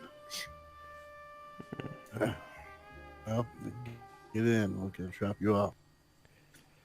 And why we, if we're gonna drop him off wherever he's gonna be, Dickie will get out and phone Central as well when they get there. So, Bigsby, where did you say that you'd meet the illustrious Page? Wait, what's that? Where did you say you would meet the Page Fowler? I gave her my place. Oh, it's your place. Hell yeah. Alright, so, alright, so do you just go back to your place? Yeah, give her a ring-a-ding-ding. Alright, so you go back to your place and give her a ring-a-ding-ding. What about the other two? What are you two doing, right? Well, before they leave Bigby's place, Dickie's gonna call Central and get an address on this reporter and the sister. Good idea. You call Central. You give them the name of Harriet Davidson and Paige Fowler. You're able to get the location of each of their homes. Able to tell exactly where they are. So you now have leads in terms of where they might be. Excellent. Bixby, we'll see you later on today.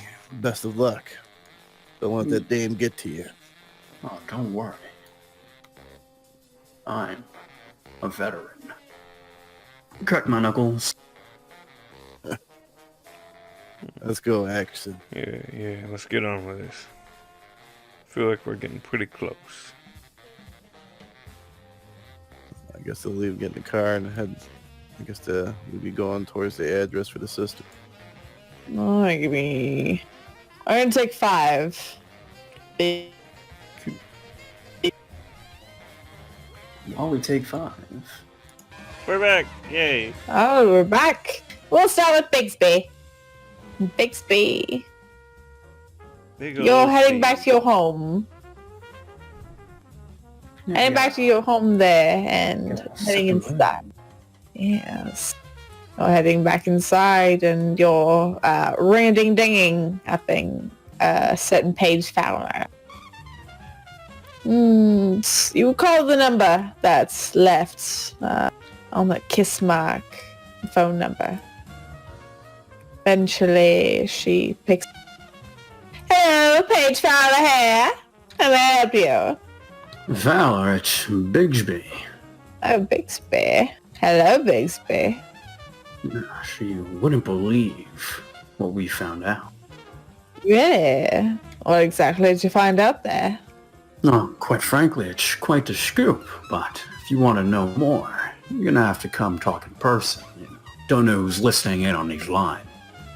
Well, I'd be delighted to there, Detective Bixby.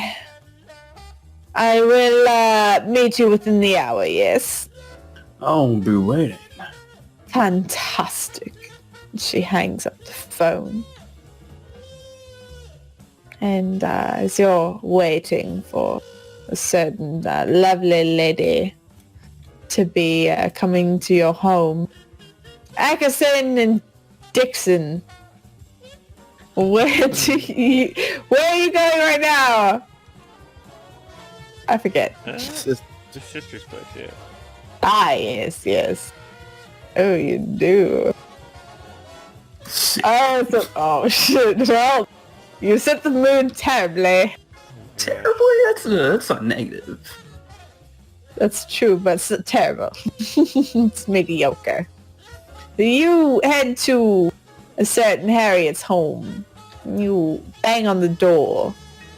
Bang on the door a few times, I assume. Or do you just break in like you have been this entire time? We would knock in this case, I think, if she's home. You bang on the door. And you hear a voice. Hello, who is it? Yeah, it's the, he kind of looks to Dickie and then says, private investigator, Ackerson. Oh my! You hear feet trot to the door and you see basically the same visage as Jacqueline Davids approach the door, and you see a woman with coiffed hair, beautiful dark brown eyes, red lips, with sallow cheeks, who approaches the door. She looks at the both of you. Oh, how may I help you today? You mind if we come in? Well, first of all, I'd like to know exactly who you are. Yeah, he's Detective Ackerson and I'm Detective Dick. Oh, it's lovely to meet the both of you. Won't you come in? Won't you come in? She'll back up and allow you both to come in. Yeah, thank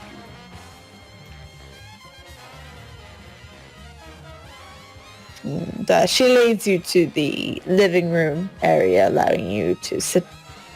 And she looks at the both of you. Oh, would either of you like some tea? No, thank you. Yeah, I think I'm fine. Oh, lovely, lovely. And she makes her way to the kitchen, you hear the kettle boiling, and she comes back up. So what exactly what exactly is the pleasure of me having the both of you in my home this evening? First off, I just need a small favor. You don't happen to have any lipstick, do you? Lipstick? Of course I do. What do you think I am, a barbarian? Well, hopefully not. Do you want some lipstick or something? I usually don't share. Oh, I just need to see it real quickly. Check something. He cocks an eyebrow. Fine. I will go to my makeup drawer and get you some lipstick. Maybe this will stick with your mind or something like that. She makes her way upstairs. You can hear her high heels clicking against the wooden floor. Let's not tell her your sister's dead. He'll tell Ackerson. Yeah, play it quiet, play it cool. See how it goes, and then drop it on her if we need to. But well, right now, all she needs to know is that maybe we're looking for a lost sister. We're hired by somebody from the film studio. that sounds good. But to be honest, I think she already knows. Oh, without a doubt. Hear the click-clack of the high heels coming back down the stairs, and you see Harriet carrying a tube of lipstick, and she comes over to you, Dickie, and drops. I hope that is enough, detective. Yes, well, I'll hand the tube of lipstick over to Ackerson. Yeah, he looks it over and, is it similar to the ones they have? You open up the lipstick and you see the silver band that's around it at the entrance point, or at the breaking point, and you open it up, spinning the lipstick counterclockwise to raise it up. And you see there the lipstick seems to be some sort of a ruby red, very similar to the late Jacqueline. Interesting. So, Miss Davis, can you tell us the last time you've seen your sister? My sister. You hear her, the kind of the disgust in her voice. And the last time I saw my sister was on the picture films, of course. She barely visits me. Well, we got some troubling news. What are you talking about? Well, somebody attacked your sister. She's fine now. She's in the hospital, but she's unable to give a statement. So we were hired by the studio to investigate. Really? And she puts her hand on her chin, rubs it slightly. Oh, I mean, however sad. The poor girl. I definitely want to, do my investigate for empathy thingy.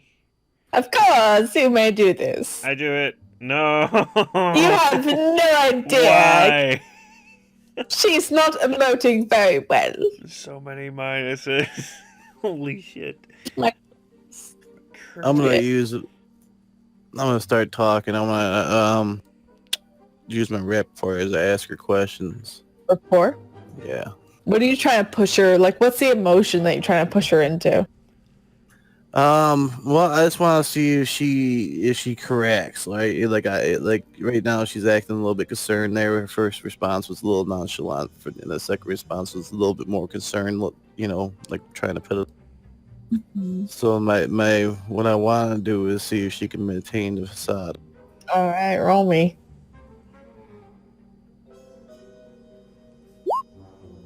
Oh my god.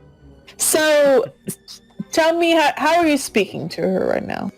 Well, he's gonna use his intimidating look, looking at her. Like, yeah, someone really did a number on her. Oh, Poor wow. girl.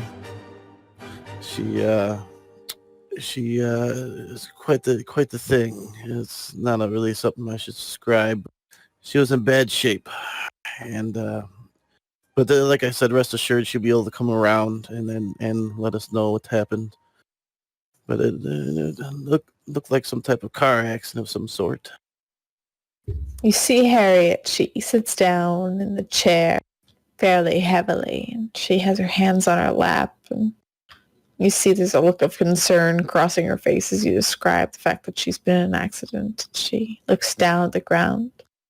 Oh my, I can't believe it. Do you think she should be alright there, detective? Yeah, I'm sure. Right? He kind of motions to Dick. She'll probably be quite fine. Yeah, like I said, we should be able to get a full statement from her, include exactly what led to the whole incident. But it looks like an accident. It definitely was not an accident. I do hope that you catch the individuals who are responsible there, detectives. This is awful. Just awful. So,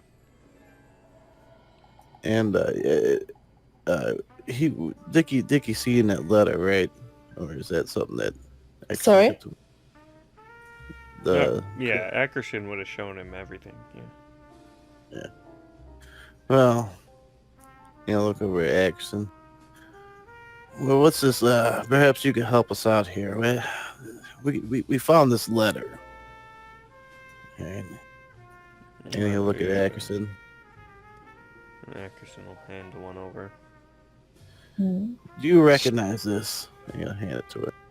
She look over the letter and her eyes go wide as she holds onto it and she looks to the book. I do hope you do believe that it was me who committed this. I mean, this is written in anger. This is not... I did not mean for this to happen. It was not something I... What's you implying? Well, I mean, as stated on that letter, you wanted it to crash and burn rather than be successful. Well, Yes, but Yes. crash and burn is in fail.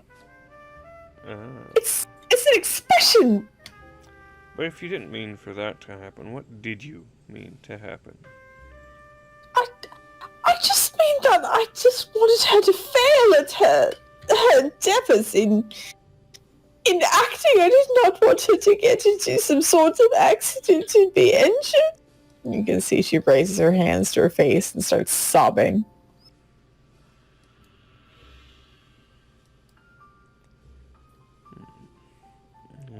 I wanna do my investigate thing to see if this is crocodile tears or not. Yeah, do it up. Yeah.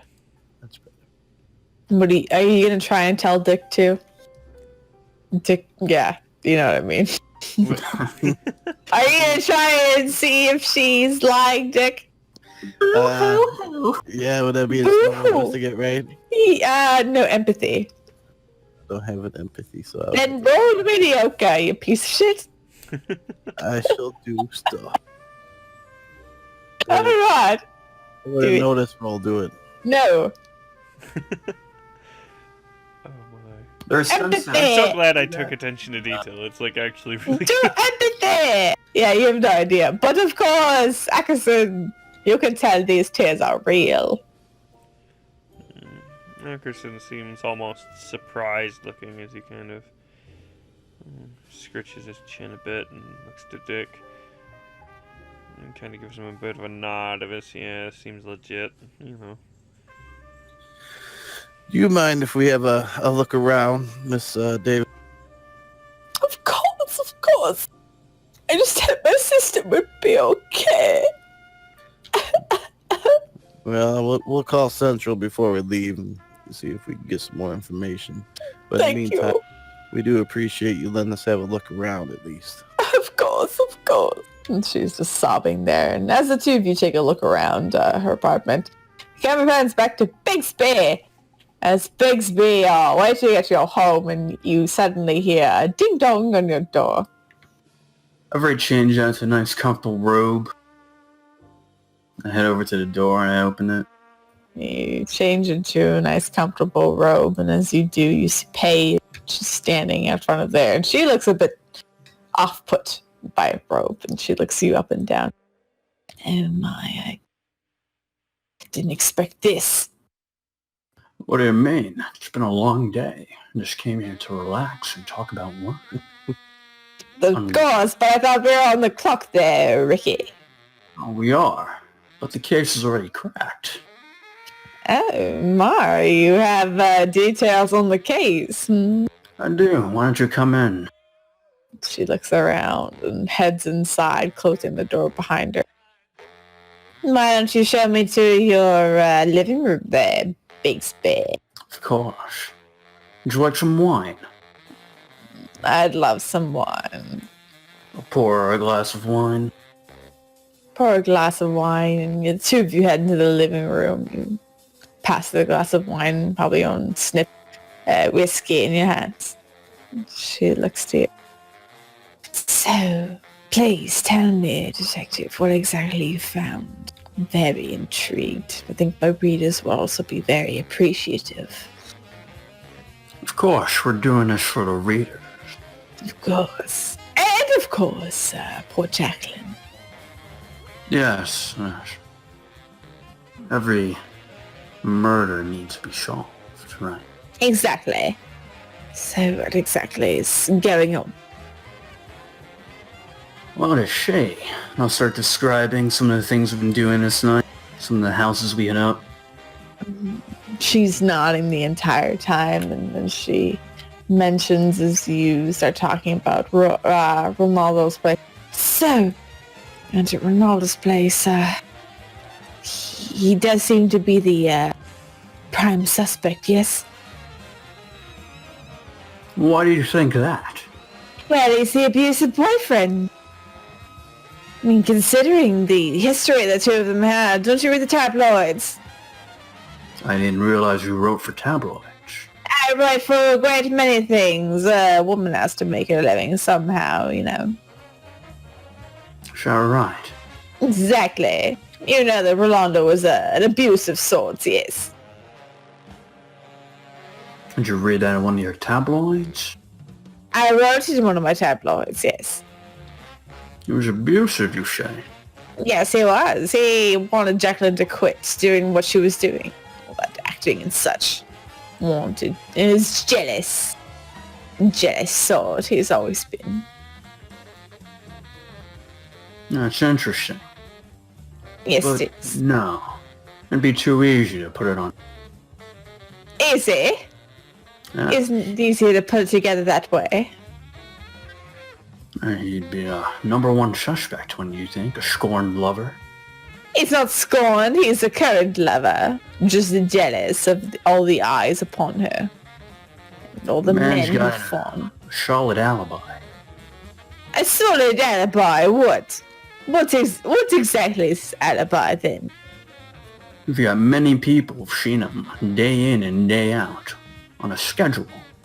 He could have been there during the time of the murder.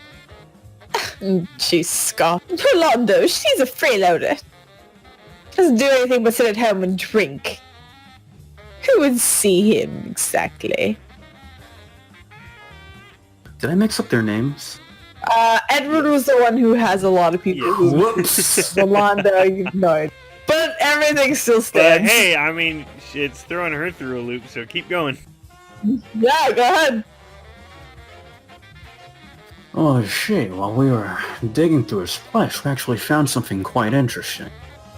Yeah, and she sits forward in her seat with her pad of paper in her hand. Yes, it's upstairs. Would you like to see it? Upstairs, you say? Are you trying to lead me into some sort of bedroom trap there, Bixby? I know your type. Not a trap. The door's wide open. She cocks an eyebrow. Are you intending to sleep with me there, Bixby? I'm gonna pour my raw charisma into this one. Please do!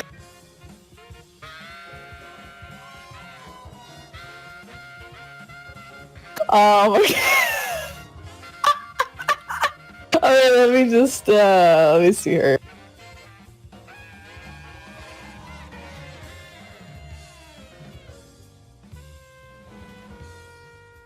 She cocks an eyebrow a bit at you as you're exuding your masculinity. Dick stuff. Kind of you pull away some of your shirt and exposing the hair on your chest. You see a small smile creep across Paige's face. Well, if it's an open invitation, I'm willing to partake. Don't get me wrong. There is really some evidence up there, but we can save that for after. Of course, of course. And she stands up from her seat. Please lead the way. Yeah, I'll lit her up there. You know, I had that mood setting. Some candles lit, you know? Preset candles in your room. There's some flower petals that are all over the bed. And she looks to you and smiles. I see you're very prepared there, detective. Always.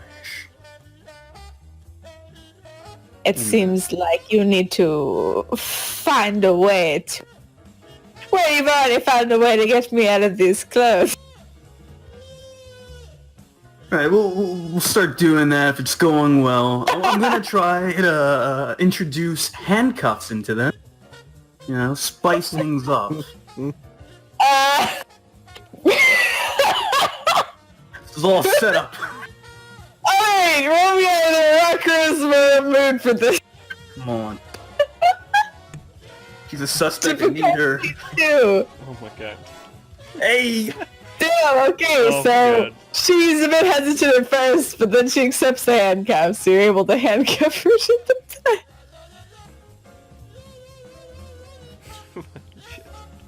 You're both able to do the deed while she's handcuffed. Yes, the deed is done. Hey, at least it's not zip ties. I'm a fucking cop, dude. I got handcuffs. These aren't the fake ones either. This is a real deal. Yeah. Oh my god. Yeah, we'll light a cigarette afterwards. Offer it to her. She opens her mouth and takes a cigarette and takes a deep drag before exhaling out of the corner of her mouth while, I guess, still handcuffed. Ah, that was wonderful, Bixby. Sure, I've heard. Though I would enjoy these are slightly uncomfortable. She pulls at them. Do you mind? About that. And I'll get up, start putting on my clothes. What do you mean about that? Your partner sold you out. My partner? What are you talking about? We know you're involved in the murder. Her eyes go wide and she narrows. I'm not involved in any murder. What are you talking about, Bixby? Wanna read lies? Yeah, give me an empathy. But I would roll for her too. Use law earlier? Is that still cool? No, dude! Shy will use, let's see, what do you have? Use your fucking big point. We need it too. You got like 3 left, don't you? Yeah, I got lots. I've been hit. Oh, I'm some. I'm actually gonna use Dirty Harry against you. So you're a dirty motherfucker. My high aspect? Dirty Harry's a cop. Well, I'm using it because it's dirty. So Counter it. You're actually I'm counting it. Or, you know, I can use alcohol, good, sober, bad, because you probably sobered up at this point. So, Well, we drank right before this. He's Too right. bad. He did just drink wine and then fuck. yeah, it's a long time. Hey, They sweated it out. Yeah, there you go. Okay, you sweat out the booze. So I'm gonna add +2 to this.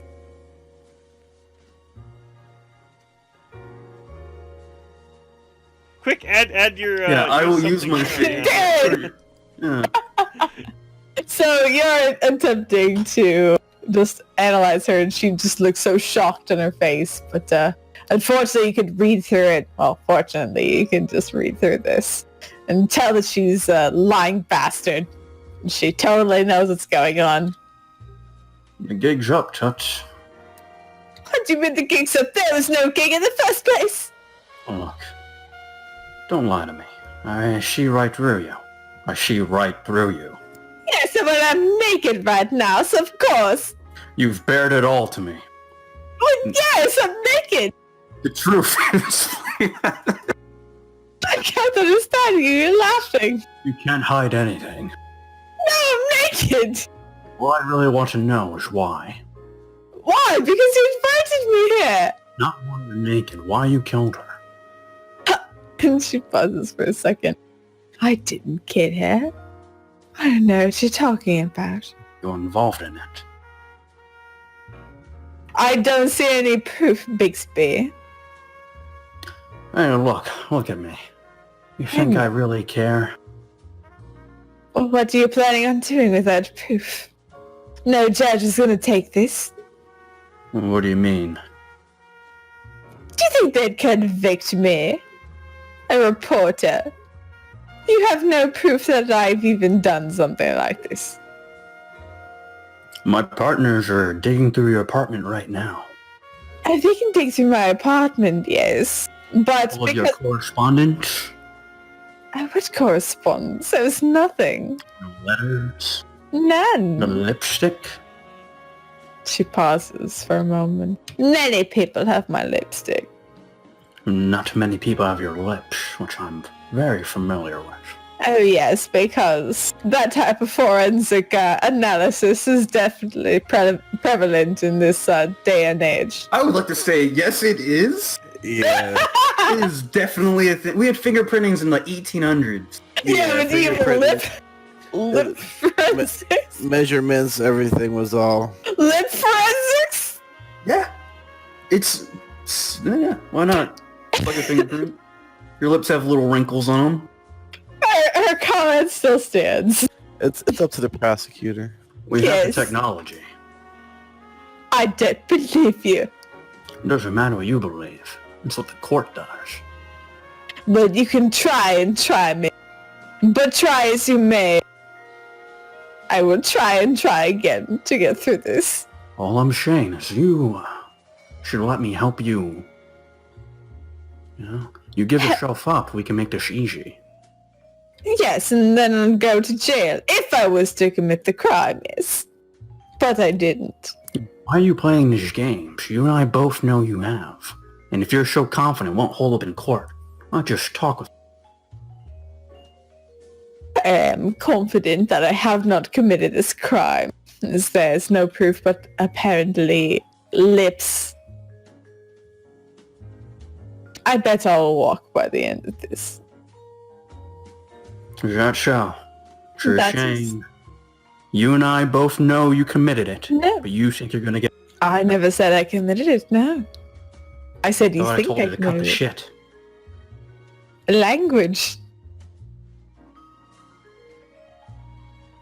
You know, this is very appropriate considering I'm naked and tied up to a bed. It's not a proper interrogation, Mr. Bixby. What I'm trying to say is, I know you committed the crime, and you're saying you'll get away with it? You think I can just stand by and let that happen? I never said that. I said they'd let me walk. They'd let you walk, but I know you're guilty. A guilty woman walking free? That's not how I operate. I'll walk over to my... You walk over to your what? I have a little, not a counter, a drawer. I open it up, I pull out my revolver. You pull out your revolver and her eyes. Wait, what are you doing?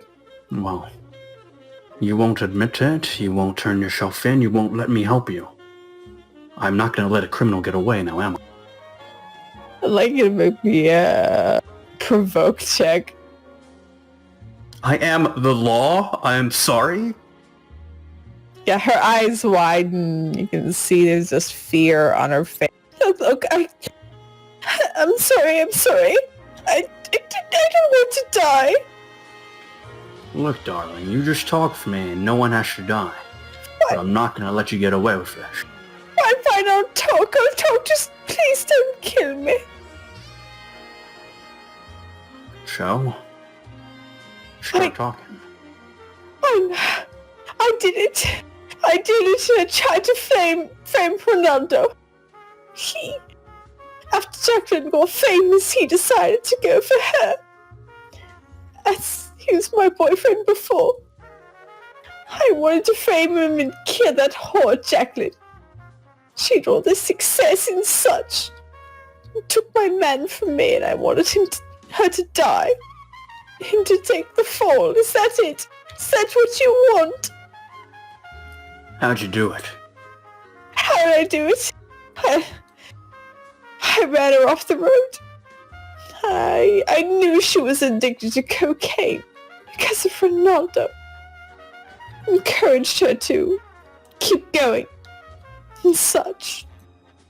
Encouraged her to keep snorting and whatnot.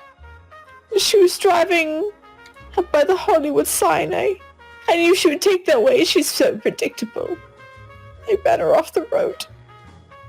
And as she laid there, her head slightly dazed and whatnot from hitting the steering wheel, I took her and I killed her.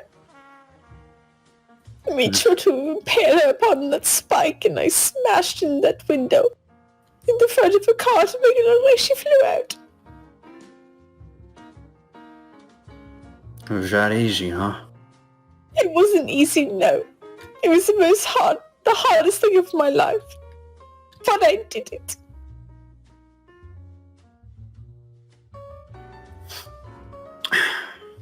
Is that everything?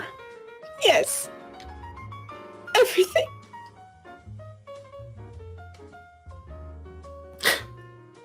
I would have gotten away with it too. If it weren't for you men like detectives, Why'd you come back to the scene of the crime? because I needed the story. Wasn't it a bit too obvious, though? How would you have even known, unless you were monitoring our way? You've no idea the power of journalists in the city. I just happened to be the first one. The others were swarming. They were all coming, but I want to advance my career without Ronaldo. I guess you had an unfair advantage on this one. Head start. Exactly. I wanted my name known. It's hard to be a woman in this town, don't you understand? Can't say I do. Of course not, you don't. Well, you're not a woman. I'll take the keys. I'll uncuff her. Get dressed. Where are you taking me? Just put on your clothes. Alright. She puts on her dress again, shrugging it on and looking to you. Where are we going? Where do you think?